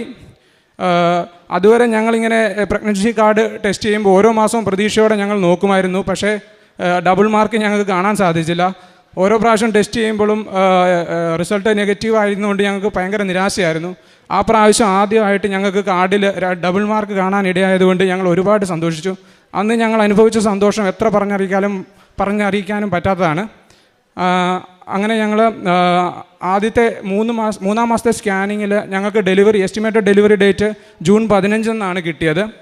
അപ്പം അതിനുശേഷമുള്ള പുതുക്കലിൽ ഞാനാണെങ്കിൽ ഇങ്ങനെ നിയോഗം വെച്ചു, അമ്മേ മാതാവേ ഞങ്ങൾക്ക് അപ്പം ജൂൺ 15 ചേർന്ന് വരുന്ന ഒരു ഡേറ്റാണ് ജൂൺ 13 അന്തോണിസുനിയാളച്ചൻ്റെ തിരുനാൾ ദിവസമാണ്. അപ്പം ഞാനിങ്ങനെ നിയോഗം വെച്ചു, അമ്മേ മാതാവേ ഞങ്ങൾക്ക് ജൂൺ 13-ാം തീയതി നോർമൽ ഡെലിവറിയിലൂടെ തന്നെ പൂർണ്ണ ആരോഗ്യത്തോടുള്ളൊരു ആൺകുഞ്ഞാവെ തന്ന് അനുഗ്രഹിക്കണമെന്ന് ഇങ്ങനെ നിയോഗം വെച്ചു. അപ്പം ഞാനിങ്ങനെ ആൺകുഞ്ഞാവെന്ന് വെച്ചതിൻ്റെ കാരണം എന്ന് വെച്ചാൽ ഞാൻ വർക്ക് ചെയ്യുന്ന ഹെലികോപ്റ്ററിൽ വെതർ റഡാർ പോലെയുള്ള ചില ഇലക്ട്രോണിക് എക്യുപ്മെൻറ്റ്സ് ഉണ്ട്. അപ്പോൾ അതിനൊക്കെ ഹൈലി റേഡിയേഷനുള്ള എക്യുപ്മെൻറ്റ്സ് ആണ്. അപ്പം ഞങ്ങളുടെ ഹെലികോപ്റ്ററിൽ വർക്ക് ചെയ്യുന്ന മാക്സിമം ആൾക്കാർക്ക് ആൺകുഞ്ഞുങ്ങൾ ഉണ്ടാവാറില്ല. അപ്പോൾ അത് സയൻറ്റിഫിക്കലി ശരിയാണെന്ന് അറിയത്തില്ല, അങ്ങനെ ഞങ്ങളുടെ ഫ്ലീറ്റിൽ പറയാറുമുണ്ട്. അപ്പം ആ ഒരു വിശ്വാസത്തിൻ്റെ പുറത്ത് ഞാനിങ്ങനെ പേടിച്ചിട്ടാണ് ആദ്യത്തെ കുഞ്ഞ് ആണായിരിക്കണേന്ന് ഇങ്ങനെ വെച്ചത്. അപ്പം അതുപോലെ തന്നെ മാതാവ് ഞങ്ങൾക്ക് നോർമൽ ഡെലിവറിയിലൂടെ പൂർണ്ണ ആരോഗ്യത്തോടുള്ള ഒരു ആൺകുഞ്ഞാവെ തന്നെ തന്ന് അനുഗ്രഹിച്ചു. പക്ഷേ ജൂൺ 13 ഡേറ്റ് ഞാൻ വെച്ചത്, പക്ഷേ ജൂൺ 4 അവൻ വന്നത്. അത് പക്ഷേ എനിക്ക് നേരത്തെ തന്നെ മാതാവ് എനിക്ക് കാണിച്ചു തന്നിരുന്നു ജൂൺ 4 ഡേറ്റ്. കാരണം ഞാൻ ഡെലിവറി ഡേറ്റ് എന്നായിരിക്കും എന്നറിയാൻ വേണ്ടി മാതാവിനോട് പ്രാർത്ഥിക്കാൻ വേണ്ടി നമ്മുടെ മൊബൈലിലെ ഗ്യാലറിയിൽ ഇങ്ങനെ മാതാവിൻ്റെ ഒരു ഫോട്ടോ എടുത്ത് നോക്കി. അപ്പം ഞാൻ നോക്കിയപ്പോഴത്തേക്ക് ആ ഫോട്ടോ ഞാൻ ക്യാപ്ചർ ചെയ്ത ദിവസം 2024 ജൂൺ 4 അപ്പം ജൂൺ 4 തന്നെ ആയിരിക്കും ഡെലിവറി എന്ന് എൻ്റെ മനസ്സിൽ ഇങ്ങനെ തോന്നിച്ചു. അപ്പോൾ അത് ഞാൻ അന്ന് തന്നെ വൈഫിനോട് പറഞ്ഞു ജൂൺ 4 ആയിരിക്കും നമുക്ക് കുഞ്ഞാവ ഉണ്ടാകുന്നതെന്ന്. അതുപോലെ തന്നെ 2025 ജൂൺ 4 ഇവൻ ഉണ്ടായത്. അപ്പം അതായത് 2024 ജൂൺ 4 ഞങ്ങൾ ഇവിടെ ഉടമ്പടി എടുത്ത പുറത്തിറങ്ങി മാതാവിൻ്റെ രൂപം ആണ് ഞങ്ങൾ ഫോട്ടോ എടുത്തത്. അപ്പം അതേ ഡേറ്റിൽ 1 വർഷത്തിന് ശേഷം അതേ സമയം, ഏകദേശം ഇവൻ്റെ ഡെലിവറി സമയം 14:55, അതായത് 2:55 അപ്പോൾ അതേ സമയം തന്നെ 1 വർഷത്തിന് ശേഷം അതേ ദിവസം ഞങ്ങൾക്ക് കുഞ്ഞാവയെ തന്ന് അനുഗ്രഹിച്ചു. ഇതൊക്കെ മാതാവിൻ്റെ ശക്തമായ ഇടപെടലാണെന്ന് തെളിയിക്കാനുള്ള കാരണങ്ങളായി ഞങ്ങൾ കരുതുന്നു. അതിന് അമ്മയ്ക്ക് 1000 നന്ദി പറഞ്ഞു, അമ്മയ്ക്കും തിരുകുമാരനും 1000 നന്ദി പറയുന്നു. അതുപോലെ തന്നെ പക്ഷേ ഞങ്ങളുടെ ഈ പ്രഗ്നൻസി ടൈമിലാണെങ്കിലും ഡെലിവറി ടൈമിലാണെങ്കിലും ചില പരീക്ഷണങ്ങളിലൂടെയൊക്കെ ഞങ്ങൾക്ക് കടന്നു പോകേണ്ടതായിട്ട് വന്നിരുന്നു. അതിൽ ഒന്നാമതായിട്ട് 5-ാം മാസത്തെ സ്കാനിങ്ങിൽ ഇവളുടെ ഈ പ്ലാസൻ്റയുടെ വലിപ്പം കുറച്ച് കുറവാണെന്ന് പറഞ്ഞു. അപ്പോൾ അതിൻ്റെ ഭാഗമായിട്ട് കുഞ്ഞിൻ്റെ ഗ്രോത്തിനെ അത് ബാധിക്കാമെന്നും 7-ാം മാസത്തെ സ്കാനിങ്ങിൽ ഇൻ കേസ് എന്തെങ്കിലും പ്രോബ്ലംസ് ഉണ്ടെങ്കിൽ 37-ാമത്തെ ആഴ്ച തന്നെ കുഞ്ഞിനെ സിസേറിയനിലൂടെ പുറത്തെടുക്കേണ്ടി വരുമെന്നൊക്കെ പറഞ്ഞു. ഇത് കേട്ടിട്ട് ഞങ്ങൾ കുറച്ച് വിഷമിച്ചു. പക്ഷേ ഞങ്ങൾ വിശ്വാസത്തോടെ പ്രാർത്ഥിച്ചുകൊണ്ടിരുന്നു. ഞങ്ങൾ ഓരോ സ്കാനിങ്ങിന് പോകുമ്പോഴും ചെക്കപ്പിന് പോകുമ്പോഴും ഒക്കെ ഉടമ്പടി കാശുരൂപം കയ്യിൽ കരുതിയിട്ടാണ് പോകുന്നത്. അതുപോലെ തന്നെ വയറ്റിൽ ഉടമ്പടി തൈലം പ്രാർത്ഥിച്ചും നിരന്തരം വചനങ്ങൾ ചൊല്ലി പ്രാർത്ഥിച്ചും വചനക്കൊന്ത ചൊല്ലിയും ഒക്കെയാണ് ഞങ്ങൾ ആശുപത്രിയിൽ പൊയ്ക്കൊണ്ടിരുന്നത്. അതിൻ്റെ ഫലമായിട്ട് 7-ാം മാസത്തെ സ്കാനിങ്ങിൽ കുഞ്ഞിൻ്റെ ഗ്രോത്തിനൊന്നും യാതൊരുവിധ കുഴപ്പമില്ലെന്നും കുഞ്ഞ് പൂർണ്ണ ആരോഗ്യവാനായിട്ട് ഇരിക്കുന്നെന്നും ഒക്കെ ഞങ്ങൾക്ക് അറിയാൻ സാധിച്ചു. അതുപോലെ തന്നെ നോർമൽ ഡെലിവറിക്കുള്ള എല്ലാ പാരാമീറ്റേഴ്സും ഓക്കെ ആയിരുന്നു. പിന്നെ വേറൊരു പരീക്ഷണം ഞങ്ങൾ നേരിടേണ്ടി വരുന്നതെന്ന് പറഞ്ഞു കഴിഞ്ഞാൽ ഡെലിവറി ഡേറ്റ് ജൂൺ 15 തന്നിരുന്നു. അതുകൊണ്ട് ഞാൻ മെയ് ലാസ്റ്റ് വീക്ക് മുതൽ ജൂൺ ലാസ്റ്റ് വരെ അങ്ങനെ ഒരു 35 ദിവസത്തെ ലീവായിരുന്നു പ്ലാൻ ചെയ്തിരുന്നത്. ഞാനങ്ങനെ ഓഫീസിൽ ലീവ് പ്ലാൻ കൊടുക്കുകയും അത് അപ്രൂവ് ആയിട്ടൊക്കെ ഇരിക്കുകയായിരുന്നു. അപ്പോഴാണ് പാകിസ്ഥാനും ഇന്ത്യയും തമ്മിലുള്ള പ്രശ്നം മെയ് ഫസ്റ്റ് വീക്കിൽ ഉണ്ടാകുന്നതും അങ്ങനെ അതിൻ്റെ ഭാഗമായിട്ട് ഞങ്ങളുടെ ലീവെല്ലാം ക്യാൻസൽ ആവുകയും ലീവിന് ഓൾറെഡി ആയിരിക്കുന്നവരെ തിരിച്ച് ഡ്യൂട്ടിക്ക് വിളിപ്പിക്കുകയൊക്കെ ചെയ്തത് ഓപ്പറേഷൻ സിന്ദൂറിൻ്റെ ഭാഗമായിട്ട്. അങ്ങനെ ഞാൻ ആകെ ധർമ്മസങ്കടത്തിലായി. ആറ്റുനോറ്റുണ്ടായിരുന്ന ഒരു കുഞ്ഞിൻ്റെ ഡെലിവറിക്ക് പോരാൻ പറ്റത്തില്ലല്ലോ. പിന്നെ അതുപോലെ തന്നെ കൂനിന്മേൽ കുരു എന്ന പോലെ എനിക്ക് ആ സമയത്ത് ഒരു സെക്യൂരിറ്റി റിലേറ്റഡ് ആയിട്ടുള്ള ഒരു ഡ്യൂട്ടിയാണ് ചെയ്യേണ്ടിയിരുന്നത്. അത് ഞങ്ങളുടെ 5 വർഷത്തെ ടെന്യൂറിൽ 1 മാസമൊക്കെ വരുന്ന ഡ്യൂട്ടിയാണ്. ഞങ്ങളുടെ പ്രൊഫഷണൽ പണികൾക്ക് പുറമെ ഇങ്ങനെ സെക്യൂരിറ്റി റിലേറ്റഡ് ഡ്യൂട്ടി ചെയ്യേണ്ടതായി വരും. കറക്റ്റ് എനിക്ക് ആ മെയ് മാസത്തിൽ സെക്യൂരിറ്റി റിലേറ്റഡ് ഡ്യൂട്ടി ചെയ്യേണ്ട വന്നു. അതായത് ക്വിക്ക് റിയാക്ഷൻ ടീം എന്ന് പറഞ്ഞ ഒരു ടീമിൽ ഡ്യൂട്ടി ചെയ്യണമായിരുന്നു. അതായത് ഞങ്ങളുടെ എയർഫോഴ്സ് സ്റ്റേഷനിൽ എന്ത് സെക്യൂരിറ്റി ത്രെറ്റ് വന്നാലും ആദ്യമായിട്ട് പ്രതികരിക്കുന്നത് ഞങ്ങളായിരിക്കും. അപ്പം ആ ഒരു ഡ്യൂട്ടി വന്നു. അപ്പം പാകിസ്ഥാനാണെങ്കിൽ ഇന്ത്യക്ക് നേരെ മിസൈൽസ്, പ്രത്യേകിച്ച് ഞങ്ങളുടെ ചണ്ഡീഗഡ് എയർബേസിന് നേരെയൊക്കെ മിസൈൽസും ഡ്രോൺസും ഒക്കെ നിരന്തരം അവർ വിക്ഷേപിക്കുന്നുണ്ടായിരുന്നു. അപ്പം ആ സമയത്ത് ഞങ്ങൾക്ക് വെപ്പൺസുമായിട്ട് ഡ്രോൺ എങ്ങാനും ഞങ്ങളുടെ എയർബേസിൽ കടന്നു കഴിഞ്ഞാൽ ഞങ്ങളതിനെ വെടിവെച്ച് വീഴ്ത്തണം ആയിരുന്നു. അപ്പം ഞാൻ ആകെ വിഷമിച്ചു. കാരണം ആറ്റുനോറ്റൊരു കുഞ്ഞാവ ഉണ്ടാകാൻ പോകുന്ന കുഞ്ഞാവയുടെ മുഖം പോലും കാണാതെ ഇവരെ ഇങ്ങനെ ഒറ്റയ്ക്കായിട്ട് എനിക്ക് പോകേണ്ടി വരുമോ എന്നൊക്കെ ഭയങ്കര സങ്കടമായിരുന്നു. അങ്ങനെ ഒട്ടും വിചാരിച്ചില്ല. കാരണം പ്രശ്നം ദിവസം തോറും ഇങ്ങനെ രൂക്ഷമായിക്കൊണ്ടിരിക്കുകയായിരുന്നു. ഓരോ ദിവസം ചെല്ലുന്തോറും വലിയൊരു യുദ്ധത്തിലേക്ക് പോകുന്ന സാഹചര്യമായിരുന്നു. പക്ഷേ ഞാൻ വിശ്വാസത്തോടെ പ്രാർത്ഥിച്ചു. മരണത്തിൻ്റെ നിഴൽ വീണ താഴ്വരയിലൂടെയാണ് നിങ്ങൾ നടക്കുന്നതെങ്കിലും ദൈവം കൂടെയുണ്ടെങ്കിൽ ഒന്നും സംഭവിക്കില്ലെന്നുള്ള വചനത്തിൽ ഉറച്ചു വിശ്വസിച്ചുകൊണ്ട് ഞാനിങ്ങനെ നിരന്തരം ഡ്യൂട്ടി റൂമിൽ പോലും ഉടമ്പടിത്തിരിയൊക്കെ കത്തിച്ചു വെച്ച് നിരന്തരം മുടങ്ങാതെ പ്രാർത്ഥിക്കുമായിരുന്നു. അതിൻ്റെ ഫലമായിട്ട് മെയ് പകുതിയോടുകൂടെ അത്ഭുതകരമായിട്ട് സീസ് ഫയർ പ്രാബല്യത്തിൽ വരികയും ഞങ്ങളുടെ ലീവൊക്കെ നോർമൽ ആവുകയും ഞാൻ പ്ലാൻ ചെയ്തതുപോലെ 35 ദിവസത്തെ ലീവ് എനിക്ക് പോരാൻ പറ്റുകയും ചെയ്തു. അങ്ങനെ ഡെലിവറി ടൈമിലും എല്ലാം കുഞ്ഞിൻ്റെ കൂടെ ഡെലിവറി കഴിഞ്ഞും 2 ആഴ്ച നിൽക്കാൻ പറ്റി. അങ്ങനെ വലിയൊരു അനുഗ്രഹം, ഞാൻ ഒട്ടും പ്രതീക്ഷിക്കാത്ത ഒരു വലിയ അനുഗ്രഹം മാതാവ് എനിക്ക് ഈശോയിൽ നിന്ന് മേടിച്ചു തന്നു. അതിനും അമ്മയ്ക്കും തിരുക്കുമാറിന് 1000 നന്ദി അർപ്പിക്കുന്നു. അതുപോലെ തന്നെ ഡെലിവറി സമയത്ത് ഞങ്ങൾക്ക് പിന്നീട് കുറച്ച് പരീക്ഷണങ്ങൾ നേരിടേണ്ടി വന്നു. അതായത് ജൂൺ 2-ാം തീയതി ആയിരുന്നു വൈഫിൻ്റെ അഡ്മിഷൻ. 3-ാം തീയതി ഇൻഡ്യൂസ് ചെയ്യാൻ വേണ്ടി മരുന്ന് വെച്ചിട്ട് പെയിൻ വന്നില്ല. പിന്നെ അത് കഴിഞ്ഞ് ഫോളിസ് ഇട്ട് കഴിഞ്ഞപ്പോഴത്തേക്ക് രാത്രിയൊക്കെ ആയപ്പോഴത്തേക്ക് അവളുടെ ഫ്ലൂയിഡ് ലീക്ക് ആയായിരുന്നു. അപ്പം പക്ഷേ രാത്രി ആയതുകൊണ്ട് പ്രൊസീജിയർ ബാക്കി ചെയ്തില്ല. രാവിലെ ലേബർ റൂമിൽ കയറ്റാമെന്ന് പറഞ്ഞു. അപ്പോൾ രാത്രി മുഴുവൻ ഇവൾ വേദന ഇങ്ങനെ ഇൻ്റർമിറ്റൻ്റായിട്ട് വന്നുകൊണ്ടിരുന്നത് കൊണ്ട് ഒരുപോലെ കണ്ണടയ്ക്കാൻ പറ്റാതെ പിന്നെ കുഞ്ഞിൻ്റെ ഹാർട്ട് ബീറ്റൊക്കെ മോണിറ്റർ ചെയ്തുകൊണ്ടിരിക്കുകയായിരുന്നു. അങ്ങനെ അടുത്ത ദിവസം 4-ാം തീയതി രാവിലെ ലേബർ റൂമിൽ കയറ്റിയെങ്കിലും മണിക്കൂറുകൾ കടന്നു പോയിട്ടും ഞാനും അമ്മയും ലേബർ റൂമിന് പുറത്തുനിന്ന് നിരന്തരം പ്രാർത്ഥിച്ചുകൊണ്ടിരുന്നു. പക്ഷേ മണിക്കൂറുകൾ കടന്നു പോകുന്നെങ്കിലും കുഞ്ഞ് പുറത്ത് വരുന്നില്ലായിരുന്നു. അതായത് 10-ആയി 11-ആയി 12-ആയി കുഞ്ഞ് പുറത്ത് വരുന്നില്ല. ഞങ്ങളാകെ ടെൻഷൻ അടിച്ച് പ്രാർത്ഥിച്ചുകൊണ്ടിരുന്നു. അപ്പോൾ ഞാനിങ്ങനെ ഇടയ്ക്ക് ആദ്യം ഇവളുടെ കാശ് രൂപം ഞാൻ ലേബർ റൂമിൽ കയറുന്നതിന് മുമ്പേ കാശ് രൂപം കൊടുത്തപ്പം അവൾ കുറച്ച് കഴിഞ്ഞ് തിരിച്ചു തന്നു. കാരണം പെയിൻ എടുക്കുന്ന സമയത്ത് അങ്ങനെ അവളുടെ കയ്യിൽ നിന്ന് നഷ്ടപ്പെട്ടുവോ എന്നുള്ള പേടിയുന്നുണ്ട് എൻ്റെ കയ്യിൽ തന്നെ തിരിച്ചു തന്നായിരുന്നു. പക്ഷേ ഇങ്ങനെ വൈകുന്നത് കൊണ്ട് ഞാൻ ടെൻഷൻ അടിച്ചിട്ട് കാശ് രൂപം പുറത്ത് ഒരു സിസ്റ്ററിനെ ഏൽപ്പിച്ചു. സിസ്റ്ററെ എങ്ങനെയെങ്കിലും അവളുടെ കയ്യിൽ ഒട്ടിച്ചെങ്കിലും വെക്കണേന്ന് പറഞ്ഞ് ആ കാശ് രൂപം കൊടുത്തു വിട്ടു. അപ്പം സിസ്റ്റർ അവളുടെ ഹോസ്പിറ്റൽ ബാൻഡിൽ ഈ കാശ് രൂപം ഒട്ടിച്ചു വെച്ചു. അങ്ങനെ എന്തായാലും പിന്നെ ഞാൻ 12-ആയി 1-ആയി 2-ആയി 2 മണിയായിട്ടും കുഞ്ഞ് പുറത്ത് വരുന്നില്ല. ഫ്ലൂയിഡ് ഓൾറെഡി ലീക്ക് ആയിട്ടിരിക്കുകയാണല്ലോ. അപ്പം കുഞ്ഞിന് അധികം നേരം അങ്ങനെ സേഫായിട്ട് ഇരിക്കാൻ പറ്റത്തില്ല ഒരുപാട് നേരം. അപ്പം ആകെ ടെൻഷൻ അടിച്ചു. പിന്നെ ഞാനങ്ങ് കരഞ്ഞ് പ്രാർത്ഥിച്ചു, മാതാവേ എങ്ങനെയെങ്കിലും കരുണയുടെ മണിക്കൂറായ 3 മണിക്ക് മുമ്പ് തന്നെയെങ്കിലും ഞങ്ങളുടെ കുഞ്ഞാവേ ഞങ്ങൾക്ക് തരണേന്ന്. അപ്പം പക്ഷേ എനിക്ക് അധികം ടെൻഷൻ അങ്ങനെ സാധാരണ ഒരു ചെറിയ കാര്യത്തിന് പോലും ഭയങ്കരമായിട്ട് ടെൻഷൻ അടിക്കുന്ന ആളാണ്. പക്ഷേ ഈ ഉടമ്പടിയിലായതുകൊണ്ട് എനിക്ക് ഫീൽ ചെയ്യാൻ പറ്റിയ ഒരു കാര്യം എന്ന് പറഞ്ഞാൽ ഉടമ്പടിയിലായിരിക്കുമ്പം എത്ര വലിയ പ്രശ്നം ഉണ്ടായാലും എന്തോ ഒരു ധൈര്യം ഉള്ളിൽ നിന്ന് വരുന്നതായിട്ട് എനിക്ക് തോന്നിയിട്ടുണ്ട്. ആ ഒരു ധൈര്യം എനിക്ക് ആ സമയത്തും ഉണ്ടായിരുന്നു. അങ്ങനെ വലിയ ടെൻഷൻ എന്തോ മാതാവ് ഇടപെട്ടോളും അത് നടത്തിക്കോളും എന്നുള്ള കുഴപ്പമുണ്ടായിരുന്നു. അല്ലെങ്കിൽ ഞാൻ ആ സമയത്ത് പിടിച്ച് നിൽക്കത്തില്ല. ഭയങ്കരമായിട്ട് ഇത്ര നേരമായി കുഞ്ഞ് ഓൾറെഡി ഫ്ലൂയിഡ് ലീക്കായി, കുഞ്ഞെങ്ങനെയാണോ, കുഞ്ഞിന് എന്തെങ്കിലും പറ്റുമോ, വെളി വരുമ്പോൾ എങ്ങനെ വല്ലോ നോർമലായിട്ട് കിട്ടുമോ, അങ്ങനെയൊക്കെ ഭയങ്കര പേടിയായിരുന്നു. പക്ഷേ ആ സമയത്ത് കറക്റ്റ് 3:02, അതായത് ഞാൻ കരുണക്കൊന്ത 3 മണിക്ക് എല്ലാം പറ്റുമ്പോഴെല്ലാം 3 മണിക്ക് ചെല്ലാറുണ്ട്. കരുണക്കൊന്ത എടുത്ത ആദ്യത്തെ രഹസ്യം ചൊല്ലാൻ തുടങ്ങിയപ്പോഴേ സിസ്റ്റർ വിളിച്ചു പറഞ്ഞു, ആൺകുഞ്ഞാവയാണ്. ആ സന്തോഷ വാർത്ത ഞങ്ങളെ അറിയിച്ചു. അങ്ങനെ അവൻ്റെ ഡെലിവറി സമയം 2:55 അപ്പോൾ 3 മണിക്ക് മുമ്പ് തന്നെ അവൻ്റെ ഡെലിവറി ആവുകയും പൂർണ്ണ ആരോഗ്യത്തോടുകൂടെ അവനെ ഞങ്ങൾക്ക് ലഭിക്കുകയും ചെയ്തു. ഈ വലിയ അനുഗ്രഹത്തിന് തിരുക്കുമാരനും അമ്മയ്ക്കും 1000 നന്ദി പറയുന്നു. അതുപോലെ തന്നെ കുഞ്ഞിൻ്റെ ആദ്യത്തെ ബ്ലഡ് ടെസ്റ്റിൽ അവന് TSH നോർമലായിരുന്നില്ല. അപ്പം വൈഫിന് തൈറോയിഡിൻ്റെ ഇഷ്യൂ ഉണ്ട്. അപ്പം ഞാൻ ആകെ ടെൻഷനായി, കൊച്ചിനും ഇനി തൈറോയിഡിൻ്റെ ഇഷ്യൂ വല്ലതും ആണോ, ഭയങ്കര ഒരു വിഷമത്തിലായി. അത് കഴിഞ്ഞ് 2ാം പ്രാവശ്യം അവിടെ വെച്ച് ഹോസ്പിറ്റലിൽ വെച്ച് ബ്ലഡ് എടുത്ത് നോക്കി, അപ്പോഴും TSH നോർമലായിരുന്നില്ല. അപ്പം ഞാൻ ആകെ നിരാശനായി, ഭയങ്കരമായിട്ട് പ്രാർത്ഥിച്ചു, കരഞ്ഞു പ്രാർത്ഥിച്ചു, എൻ്റെ കർത്താവെ എങ്ങനെയെങ്കിലും കൊച്ചിനെ TSH നോർമലാക്കി തരണേ എന്ന് പ്രാർത്ഥിച്ചു. തിരുരക്തം കൊണ്ട് കഴുകി അവന് സൗഖ്യം കൊടുക്കണേ എന്ന് പ്രാർത്ഥിച്ചു. അതിൻ്റെ ഫലമായിട്ട് ഡിസ്ചാർജിന് മുമ്പ് 3ാം പ്രാവശ്യം ബ്ലഡ് എടുത്ത് നോക്കിയപ്പോഴത്തേക്ക് TSH നോർമലായിരുന്നു. ഈ വലിയ സൗഖ്യവും അമ്മ വഴി കർത്താവ് ഞങ്ങൾക്ക് ചെയ്തു തന്നാണെന്ന് ഞാൻ ഉറച്ചു വിശ്വസിക്കുന്നു. അതിനും അമ്മയ്ക്കും തിരുക്കുമാരനും 1000 നന്ദി പറയുന്നു. അതിനുശേഷം ഞങ്ങൾക്ക് വേറൊരു പരീക്ഷണം നേരിടേണ്ടി വന്നതെന്ന് പറഞ്ഞു കഴിഞ്ഞാൽ 1.5 മാസം ഇവന് പ്രായമുള്ളപ്പോൾ ഇവനൊരു പനി വന്നു.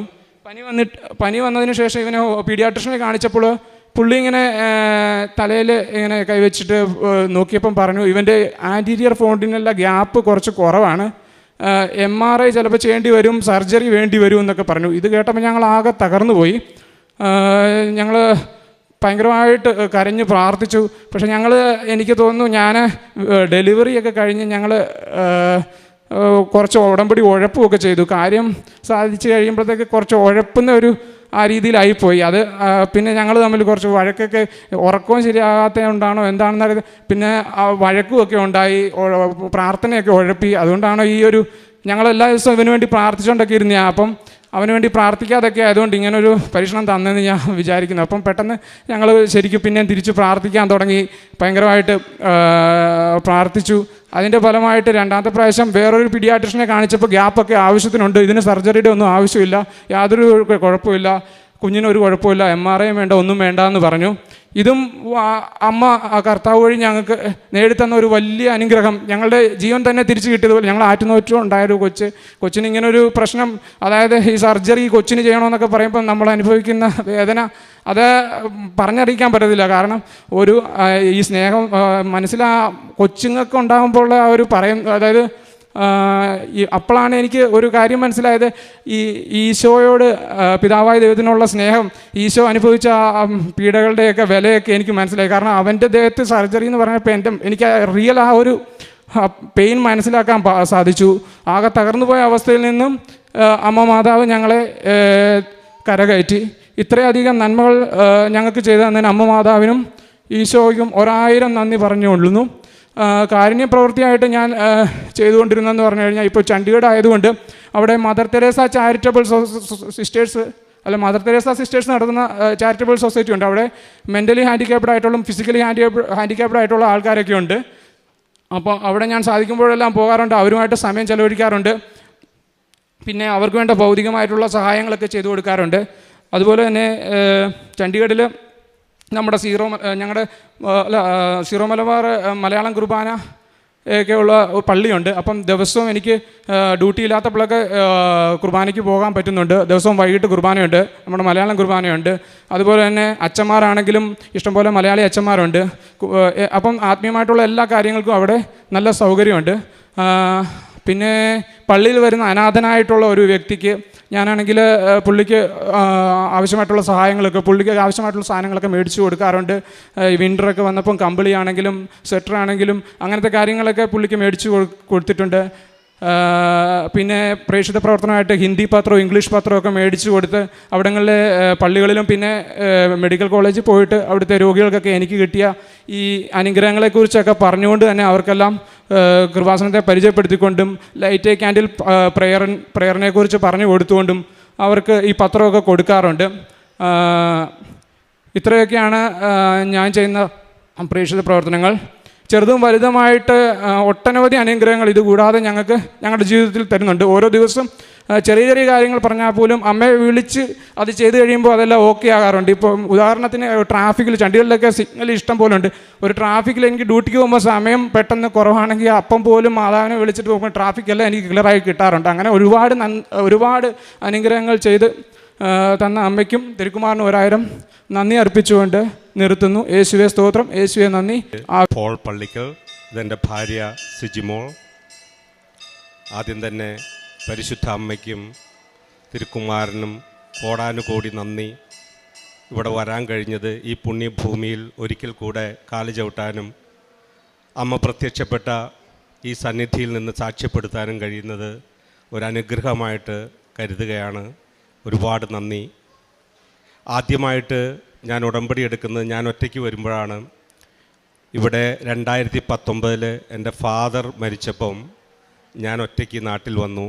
അന്നെനിക്ക് ടെമ്പററി ആയിട്ടൊരു ജോലി കിട്ടിയത്. ഒരുപാട് കാലത്തെ ശേഷമാണ് ആ ജോലി കിട്ടുന്നത്. അപ്പം ഞാൻ വീട്ടിൽ വന്നപ്പോൾ എൻ്റെ അമ്മ എന്നോട് പറഞ്ഞു, മോൻ കൃപാസനം വരെ ഒന്ന് പോകണം. ഞാൻ കൃപാസനത്തെക്കുറിച്ച് കേട്ടിട്ടില്ല, എനിക്കൊന്നും അറിയത്തുമില്ല. അപ്പോൾ ഇവിടെ വരെ വന്ന് തിരിച്ചു പോകാം എന്ന് കരുതിയാണ് ഇവിടെ വന്നതെന്ന്. പക്ഷെ ഇവിടെ വന്നപ്പോൾ യാദൃശ്ചികമെന്ന് പറയട്ടെ, എനിക്ക് തന്നെ തോന്നി ഒരു ഉടമ്പടി എടുക്കാമെന്ന്. ഒരുപാട് ആളുകൾ നിൽക്കുന്നത് കണ്ടപ്പോൾ ഞാനും ഒരു ഉടമ്പടി എടുത്തു, തിരികെ പോയി. അന്ന് ആ ജോലി എനിക്ക് കിട്ടി. ആ ജോലി കിട്ടി എന്ന് മാത്രമല്ല, അന്ന് ഉടമ്പടി എടുത്തത് കൊണ്ടാണ് എനിക്കത് കിട്ടിയെന്ന് പൂർണ്ണമായിട്ട് വിശ്വാസമുണ്ട്. അത് സ്റ്റേറ്റിൻ്റെ ഒരു ജോലിയായിരുന്നു. ആ ജോലിയാണ് ഞാൻ ഇന്നും തുടരുന്നത്. അമ്മയുടെ മാധ്യസ്ഥത്താൽ, തിരുക്കുമാരൻ്റെ അനുഗ്രഹത്താൽ എനിക്ക് ആ ജോലിയിൽ പ്രൊമോഷനും കിട്ടി. അതിനുശേഷം ഞങ്ങൾക്ക് ഒരുപാട് ബ്ലെസ്സിങ്സ് കിട്ടിയിട്ടുണ്ട് ഈ ഉടമ്പടി എടുത്തതിലൂടെ. ഇത് 2ാമത്തെ സാക്ഷ്യമാണ് ഞങ്ങളിവിടെ പറയുന്നത്. 2023 ഞങ്ങൾ സാക്ഷ്യപ്പെടുത്തിയിരുന്നു. ഇപ്പോൾ വീണ്ടും അതിനുശേഷവും ആത്മീയമായിട്ടും ഭൗതികമായിട്ടും ഒരുപാട് അനുഗ്രഹങ്ങൾ കിട്ടിയിട്ടുണ്ട്. അതിലേറ്റവും വലുത്, എൻ്റെ ബാക്ക്ഗ്രൗണ്ട് അറിയാവുന്നവർക്കറിയാം, ഈശ്വരവിശ്വാസം ഇല്ലാതിരുന്ന ഒരാളായിരുന്നു. പള്ളിയിൽ പോകൽ വളരെ കുറവായിരുന്നു. പ്രാർത്ഥിക്കുന്നതോ ബൈബിൾ വായിക്കുന്നതോ ഒരു അലർജി ആയിട്ട് കണ്ടിരുന്ന ആളാണ്. പക്ഷേ ഈ ഉടമ്പടി എടുത്തിട്ട് എനിക്ക് തോന്നുന്നത് ഏറ്റവും വലിയൊരു അനുഗ്രഹം കിട്ടിയത്, വീട്ടിൽ സന്ധ്യപ്രാർത്ഥന ഞങ്ങൾ ഒരുമിച്ച് കുടുംബത്തോടെ ഇരുന്ന് ചെല്ലാനുള്ള ഒരു കൃപ അമ്മ മാതാവിൻ്റെ മാധ്യസ്ഥത്തിൽ ദൈവത്തിൽ നിന്ന് കിട്ടി എന്നുള്ളതാണ്. അതുപോലെ തന്നെ ബൈബിൾ വായിക്കാനും അത് കൂടുതൽ വായിക്കാനും ഒരു ആഗ്രഹം ഉള്ളിൽ ജനിച്ചതും ഈ ഉടമ്പടി എടുത്തതാണ്. അതിൽ ജീവിക്കാനുള്ള ഒരു അനുഗ്രഹം അമ്മയുടെ മാധ്യസ്ഥത്തിൽ നിന്ന് കിട്ടിയതാണ്. മറ്റുള്ള ഒരുപാട് അനുഗ്രഹങ്ങളും കിട്ടിയിട്ടുണ്ട്. അതിൽ ഒന്നാണ്, ഞങ്ങൾ അമേരിക്കയിലെ ഫ്ലോറിഡ എന്നുള്ളൊരു സ്ഥലത്താണ് ഞങ്ങൾ വരുന്നത്. ഞങ്ങൾ 2 കുട്ടികളുണ്ട്, അവരിവിടെ ഇരിപ്പുണ്ട്. അപ്പോൾ ഈ കുഞ്ഞുങ്ങൾക്ക് ഒരു മലയാളം കുർബാന കാണണമെന്നും അവരെ ആ കുർബാനയിൽ പങ്കെടുപ്പിക്കണം, അവിടുത്തെ കാറ്റഗിസം, അവിടുത്തെ മലയാളി കുട്ടികളായിട്ട് ഒന്ന് ഇടപഴകാനുള്ളൊരു അവസരം കിട്ടണമെന്ന് വലിയ ആഗ്രഹം ഉണ്ടായിരുന്നു. പക്ഷെ ഞങ്ങൾ താമസിക്കുന്നതിൽ ഒത്തിരി ദൂരമുണ്ട് അവിടേക്ക് പോകാൻ. പക്ഷെ അതുമാത്രമല്ല, വേറൊരു കാരണം എന്താണെന്ന് വെച്ചാൽ ഇവളുടെ ജോലി വീക്കെൻഡിലാണ്, സാറ്റർഡേ സൺഡേയാണ്. അപ്പോൾ ഒരിക്കലും ഈ കൊച്ചുങ്ങളെ കൊണ്ട് എനിക്ക് തന്നെ അത്രയും ദൂരം പോയി വരാനും ബുദ്ധിമുട്ടുകളുണ്ടായിരുന്നു. അപ്പോൾ അത് സമർപ്പിച്ചുകൊണ്ട് ഞാൻ ഉടമ്പടി എടുത്തെങ്കിലും ഒന്നും പറയാതിരിക്കാൻ പറ്റില്ല, എൻ്റെ ഭാര്യയാണ് അത് ഏറ്റവും കൂടുതൽ അതിനെ ഊർജ്ജസ്വലമായിട്ട് അവൾ എടുത്തില്ലെങ്കിലും അതിനെ പാലിക്കാൻ ശ്രദ്ധ ചെലുത്തിയതും എനിക്കൊരു എന്താ പറയുക, ഒരു എൻകറേജ്മെൻറ്റ് എപ്പോഴും കിട്ടിയത് അവളിൽ നിന്നാണ്. അപ്പോൾ ഈ അച്ഛൻ 2025 ജൂൺ മാസം 11-ാം തീയതി ഫിലഡൽഫിയയിൽ വന്നു. അപ്പം ഞങ്ങൾ ഫ്ലോറിഡയിലാണ് താമസിക്കുന്നത്. അപ്പോൾ അവിടുന്ന് 18 മണിക്കൂർ ഡ്രൈവ് ഉണ്ട്. പക്ഷെ എന്തായാലും ഞങ്ങൾ തീരുമാനിച്ചു, ഇന്ന് അച്ഛനെ ഒന്ന് കണ്ടേക്കാം, അച്ഛനെ കാണണം എന്നൊരു അദമ്യമായ ആഗ്രഹം.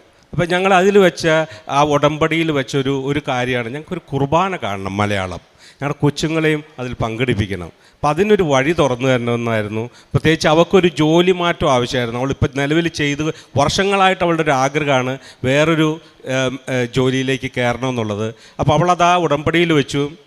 ദൈവകൃപയാലെ ആ ഉടമ്പടി വെച്ച് അച്ഛൻ്റെ അനുഗ്രഹം മേടിച്ചിട്ട് വന്ന ഉടനെ തന്നെ അവൾക്ക് ആ ജോലി മാറ്റം കിട്ടുകയും ഞങ്ങൾക്ക് വീക്കെൻഡിൽ ജോലി ചെയ്യേണ്ടാത്തൊരവസ്ഥ ഉണ്ടാവുകയും ഈ പിള്ളേരെ കൊണ്ട് ഞങ്ങൾക്ക് അത്രയും ദൂരം ഉണ്ടെങ്കിലും പോയി അവരെ കാറ്റഗിസത്തിനും ആ മലയാളം കുർബാന കാണാനും കാറ്റഗിസത്തിന് ചേർക്കാനും പറ്റി.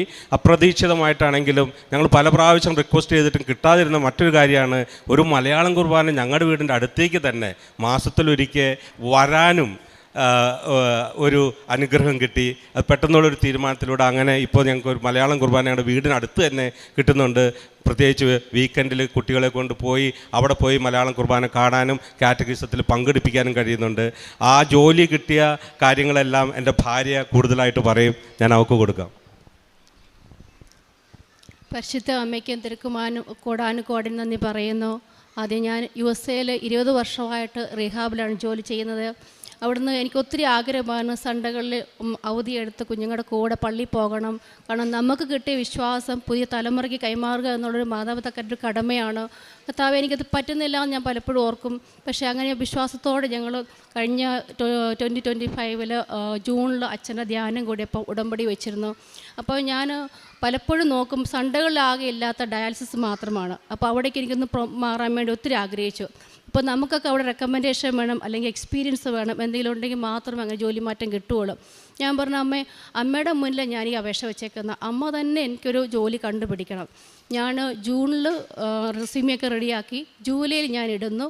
ജൂലൈയിൽ അവസാനം ഞാൻ രാവിലെ റെസ്യൂമി സബ്മിറ്റ് ചെയ്യുന്നു. വൈകുന്നേരം എനിക്കൊരു ഇമെയിൽ വരുന്നു, പ്രിലിമിനറി ആൻസർ ചെയ്യണം പറഞ്ഞുണ്ടോ. അപ്പോൾ ഞാൻ പറഞ്ഞു, ഇത് ചേട്ടൻ പറഞ്ഞു ചിലപ്പോൾ വല്ല ഇത് വല്ല ആയിരിക്കും എന്ന് പറഞ്ഞു. എന്തായാലും ഞാൻ അത് സബ്മിറ്റ് ചെയ്തു. പിറ്റേ ദിവസം രാവിലെ എനിക്ക് വരുവാണ് ഇന്ന ദിവസം അപ്പോയിൻമെൻറ്റ് എടുക്കാൻ വേണ്ടിയിട്ട്, അതായത് ഇൻ്റർവ്യൂവിന് എടുക്കാൻ വേണ്ടിയിട്ട്. ഞാനപ്പോൾ കർത്താവ് ഇത് ശരിക്കും അമ്മയുടെ ആ ഒരു ഡയറക്റ്റ് റിക്രൂട്ട്മെൻറ്റ് ഞാൻ ആ ഉടമ്പടിയിലൂടെ അതായത് എൻ്റെ ഇൻ്റർവ്യൂവിലൂടെ ഞാൻ കാണുന്നു. ഞാൻ ആ ദിവസം തന്നെ പോയി. ഞാൻ പോയപ്പോഴത്തേക്കും ഉടമ്പടി ഉപ്പും തൈലവും എടുത്ത് എൻ്റെ കയ്യിലുണ്ടായിരുന്നു. ഞാൻ ഉടമ്പടി ഉപ്പ് വിതറി വിശ്വാസപ്രമാണം ചൊല്ലി പ്രാർത്ഥിച്ച് ഞാൻ കയറി ചെന്നു. അതിന് 2-3 ദിവസം മുമ്പ് ഞാൻ ഇതെല്ലാം ക്വസ്റ്റ്യൻസ് എല്ലാം നോക്കി, ക്വസ്റ്റ്യൻസ് എല്ലാം നോക്കിയിട്ട് കുറേ എല്ലാം പ്രിപ്പയർ ചെയ്തു. എനിക്കിപ്പോൾ കുറേ നാളായി ഒരിടത്ത് കയറിയിട്ട് പിന്നെ അങ്ങോട്ട് മാറിയിട്ടില്ലാത്തതാണ്. ഇൻ്റർവ്യൂവിനെ പറ്റി ചെറിയ പേടിയുണ്ട്. അപ്പോൾ എന്താണ് അവർ ചോദിക്കുന്നത്, ഡയാലിസിസ് ഒരു എക്സ്പീരിയൻസ് ഇല്ല, ആകപ്പാടിങ്ങനെ വിഷമത്തിലായിരുന്നത്. അപ്പോൾ ഞാൻ അവിടെ ചെന്ന് മാഡത്തിന് കൈ കൊടുത്തു. അപ്പം ഞാൻ പ്രാർത്ഥിച്ച്, അമ്മേ മാതാവേ, അമ്മ തന്നെ വരണമെന്നൊരു പ്രാർത്ഥന എനിക്കുണ്ടായിരുന്നു. പുള്ളിക്കാരത്തി എന്നോട് എൻ്റെ പേര് ചോദിച്ചിട്ട് നേരെ പുള്ളിക്കാരത്തി എന്നെ ഓറിയൻറ്റേഷൻ ഹാളിലേക്ക് കൊണ്ടുപോയി. അവിടുന്ന് ഓരോന്ന് കാണിച്ച് തരുവാണ്. അതാണ് ഇതിങ്ങനെ പറയുന്നത്. സാധാരണ എല്ലാവരും നമ്മളെ നേരെ നമ്മുടെ റെസ്യൂമി നോക്കും, എവിടെ ജോലി ചെയ്തത്, എന്താണ് എൻ്റെ എക്സ്പീരിയൻസ് എന്നിങ്ങനെ ചോദിക്കാറുണ്ട്. അതിന് പകരം പുള്ളിക്കാരൻ നേരെ ഓറിയൻറ്റേഷൻ കഴിഞ്ഞിട്ട് പറഞ്ഞു, ഓക്കെ ഞാൻ നിന്നെ അറിയിക്കാം. അപ്പോൾ എനിക്കൊരു കുറച്ച് പേര് ഇൻ്റർവ്യൂ കഴിഞ്ഞിട്ടുണ്ട്. അപ്പോൾ ഞാൻ ഓർത്ത് കർത്താവ് എന്നോട് ചോദ്യം ചോദിക്കുന്നില്ല. അപ്പം ഞാനാകെ ഇതായി. ഓക്കെ, അപ്പോൾ ഞാൻ തിരിച്ച് വീട്ടിൽ ചെന്നപ്പോൾ ഒരു 3-4 ദിവസത്തിനകം പുള്ളിക്കാർ തന്നെ വിളിച്ച് പറയുകയാണ്, ഞങ്ങളുടെ ഓഫർ അക്സെപ്റ്റ് ചെയ്യാവോ, ഇന്ന ദിവസം നിനക്ക് ഇൻ്റർവ്യൂ സ്റ്റാർട്ട് ചെയ്യാമെന്ന്. അത് ഞാൻ ജൂൺ 10-11 ദിവസങ്ങൾ ഉടമ്പടി എടുക്കുന്നു. ജൂലൈ അവസാനം ഞാൻ റെസ്യൂമി ഇടുന്നു. ഓഗസ്റ്റ് 25 എന്നെ ഞാൻ ഫസ്റ്റ് ഡേയിൽ എൻ്റെ ഓറിയൻറ്റേഷൻ സ്റ്റാർട്ട് ചെയ്യുന്നു. എനിക്ക് പരിശുദ്ധ അമ്മയുടെ ഒരു ഡയറക്റ്റ് ഇടപെടലാണ് എനിക്ക് അവിടെ ഫീൽ ചെയ്തത്. അപ്പോൾ നമുക്ക് അവിടെയൊക്കെ ചെന്ന് കഴിയുമ്പോൾ നമുക്കറിയാം ഒരുപാട് നാൾ ഒരു ജോലി കയറി ഒരാൾക്ക് വേറൊരു ഫീൽഡിലേക്ക് മാറുക എന്നുള്ളൊരു ഒത്തിരി പാടാണ്. അപ്പോൾ എന്നോട് ചോദിച്ചാൽ ആരെങ്കിലും ഇറക്കുറൂ, ഞാൻ പറഞ്ഞു പരിശുദ്ധ അമ്മ ഉടമ്പടിയിലെടുത്ത ഒരു പ്രത്യേകത, എനിക്ക് പരിശുദ്ധ അമ്മ തന്ന ജോലിയാണിത്. അത് ഞാൻ എൻ്റെ കൂട്ടുകാരോടെല്ലാം ഞാൻ പ്രഖ്യാപിച്ചു. അവരൊക്കെ ഞാൻ പറഞ്ഞു കൊടുത്തു, നമുക്ക് ഉടമ്പടി നിന്ന് കഴിഞ്ഞാൽ അമ്മയുണ്ട് മുന്നിൽ. നമ്മൾ അമ്മയുടെ ശക്തമായ കരത്തിന് കീഴിലാണ് നമ്മളെല്ലാവരും. 1:10 പറഞ്ഞത്, ദൈവത്തിൻ്റെ ശക്തമായ കരത്തിൽ താഴ്മയോടെ നിൽക്കുക, നിങ്ങളെ തക്ക സമയത്ത് ഉയർത്തിക്കൊള്ളുന്നൊരു വചനം എപ്പോഴും നമ്മുടെ കൂടെ നടക്കുന്നത് നമുക്ക് കാണും, ഫീൽ ചെയ്യും. അതുപോലെ മക്കൾക്കാണെങ്കിലും അവരെ പറഞ്ഞു കൊടുക്കാനും കൊന്ത പഠിപ്പിക്കാനും, അതുപോലെ എനിക്ക് സൺഡേകളിൽ ജോലി ഇല്ലാത്തത് ഓർക്കുമ്പോൾ വലിയൊരു സന്തോഷമാണ്. കർത്താവ് മീൻസ് കുഞ്ഞുങ്ങളുടെ കൂടെ പള്ളിയിൽ പോയി അവരുടെ കൂടത്തെ ഒരു ദിവസം സ്പെൻഡ് ചെയ്യുന്നതും വലിയൊരു സന്തോഷമായിട്ട് പരിശുദ്ധം എനിക്ക് ഈ ഉടമ്പടിയിലൂടെ സാധിച്ചു തന്നു. അതുപോലെ ഒരുപാട് ഉടമ്പടി തൈലവും ഉപ്പും ചേർത്ത് ഒത്തിരി അനുഗ്രഹങ്ങൾ എനിക്ക് കിട്ടിയിട്ടുണ്ട്. അതുപോലെ തന്നെ മറ്റുള്ളവർക്ക് ഉടമ്പടി പത്രം, ഇപ്പോൾ ഞങ്ങൾ ഈ വരുന്ന ട്രാവലിൽ തന്നെ ആണെങ്കിലും ഒരു ഇംഗ്ലീഷ് പത്രം എൻ്റെ ബാഗിലുണ്ടായിരുന്നു. അപ്പോൾ അവിടുന്ന് ന്യൂജേഴ്സിയിൽ നിന്ന് കയറിയ ഒരു മകൻ, ഓട്ടിസമുള്ള ഒരു 10-13 വയസ്സുള്ള മകൻ ഇങ്ങനെ ഓടി നടക്കുവാണ്. എവിടെ ചെന്നാലും അവൻ്റെ കൂവലും കരച്ചിലുമാണ്. അപ്പോൾ എൻ്റെ ഉള്ളിൽ നിന്ന് പറയുക, നിൻ്റെ ഇരിക്കുന്ന ഇംഗ്ലീഷ് പത്രം നീ ആ മകൾക്ക് കൊടുക്കുക. അപ്പോൾ ഞാൻ ആ മോളോട് പറഞ്ഞ്, ഇതൊരു അത്ഭുതം നടക്കുന്ന പരിശുദ്ധ അമ്മയോട്, ഇത് ഇപ്പോൾ ഹൈദരാബാദിയാണ്. അപ്പോൾ ഞാൻ ആ പത്രം കൊടുത്തു. അതായത് നമ്മുടെ ഉള്ളിൽ വന്ന് അമ്മ പറയും, ദേ ഇന്ന ആൾക്ക് ആ പത്രം കൊടുക്കുന്നേ. അപ്പോൾ ആ ഒരു സ്വരം, ദൈവത്തിൻ്റെ സ്വരം കേൾക്കാനായിട്ട് പരിശുദ്ധ അമ്മ ഒരുപാട് എന്നെ സഹായിച്ചു. കുടുംബത്തെ ചേർത്ത് നിർത്തി, നമ്മൾ കുടുംബങ്ങളോട് ചേർന്ന് പ്രാർത്ഥിക്കാനുള്ള കൃപ കിട്ടി. അതുപോലെ ഒരുപാട് എൻ്റെ ഞാൻ നേഴ്സായിട്ട് ജോലി ഞാൻ പറഞ്ഞു, എൻ്റെ കാരുണ്യ പ്രവർത്തികൾ പറഞ്ഞാൽ നമുക്ക് ഒരു ശകല സമയം ജോലി കിട്ടുകയില്ല. അത് പോയിട്ട് അവരടുത്ത് പോയി നിന്ന് നേരെ അവർ ശുശ്രൂഷിക്കാനും, നമുക്ക് ഏടുകൾ ചെയ്യേണ്ട പണികൾ പലപ്പോഴും നമ്മളെടുത്തുകൊണ്ട് അപ്പോഴെല്ലാം പറയും, നീ ഉടമ്പടിയിലാണ്, എൻ്റെ പേഷ്യൻ്റ് എന്ന് പറഞ്ഞ് എൻ്റെ ദൈവത്തിന് അല്ലെങ്കിൽ അവർക്ക് കൃപ കിട്ടുന്ന രീതിയിലാണ്. എൻ്റെ മക്കൾ ഒരു കൊച്ചുമക്കളാണ്. ഈ 2 കുഞ്ഞുങ്ങളെ എനിക്ക് ദൈവം തന്ന കുറച്ച് 10-13 വർഷത്തിന് ശേഷം ദൈവം തന്ന 2 ദാനങ്ങളാണ് എനിക്ക് കിട്ടിയ വിശ്വാസം. എൻ്റെ കുഞ്ഞുങ്ങളിലേക്ക് തലമുറാനും അവർക്കും കൃപാസന അമ്മയെ ഒരുപാട് ഇഷ്ടമാണ്. അവർ അമ്മ മാതാവിൻ്റെ നീലത്തിനും പച്ചത്തിനും കത്തിക്കുമ്പോഴത്തേക്കും മോൻ പറയും, അമ്മ ഇത് കൃപാസന. ഞങ്ങൾ പറഞ്ഞു ഇന്ന് രാവിലെ നമ്മൾ ആ പള്ളിയിലാണ് പോകുന്ന, അമ്മ മാതാവിൻ്റെ അടുത്ത് നമ്മൾ ചെല്ലും നമ്മളിന്ന്. അതുപോലെ എൻ്റെ മോക്ക് അമ്മയുടെ എണ്ണയിലൂടെ ഈ കൊതുക് കുത്തി കുഞ്ഞിൻ്റെ മേത്ത് എപ്പോഴും വലിയ ബബിള് പോലെ വരാറുണ്ട്. കഴിഞ്ഞ ദിവസം വന്നപ്പോൾ അതുപോലെ തന്നെ സ്റ്റാർട്ട് ചെയ്തു. അപ്പോഴത്തേക്ക് ഞാൻ പറഞ്ഞു, ഒരു സ്നാതി വിശ്വാസ പ്രമാണം ചെല്ലിട്ട് പറഞ്ഞു, അമ്മ നാളെ രാവിലെ എൻ്റെ കുഞ്ഞിൻ്റെ കയ്യിൽ ഒരു പാട് പോലും അമ്മ കാണിക്കില്ലേ. ഞാൻ പ്രാർത്ഥിച്ചു വിശ്വാസത്തോടെ. വളരെ അത്ഭുതമായിട്ട് ഒരു പാട് പോലും ഇല്ലാതെ അമ്മ പൂർണ്ണമായിട്ട് അത് മാറ്റി.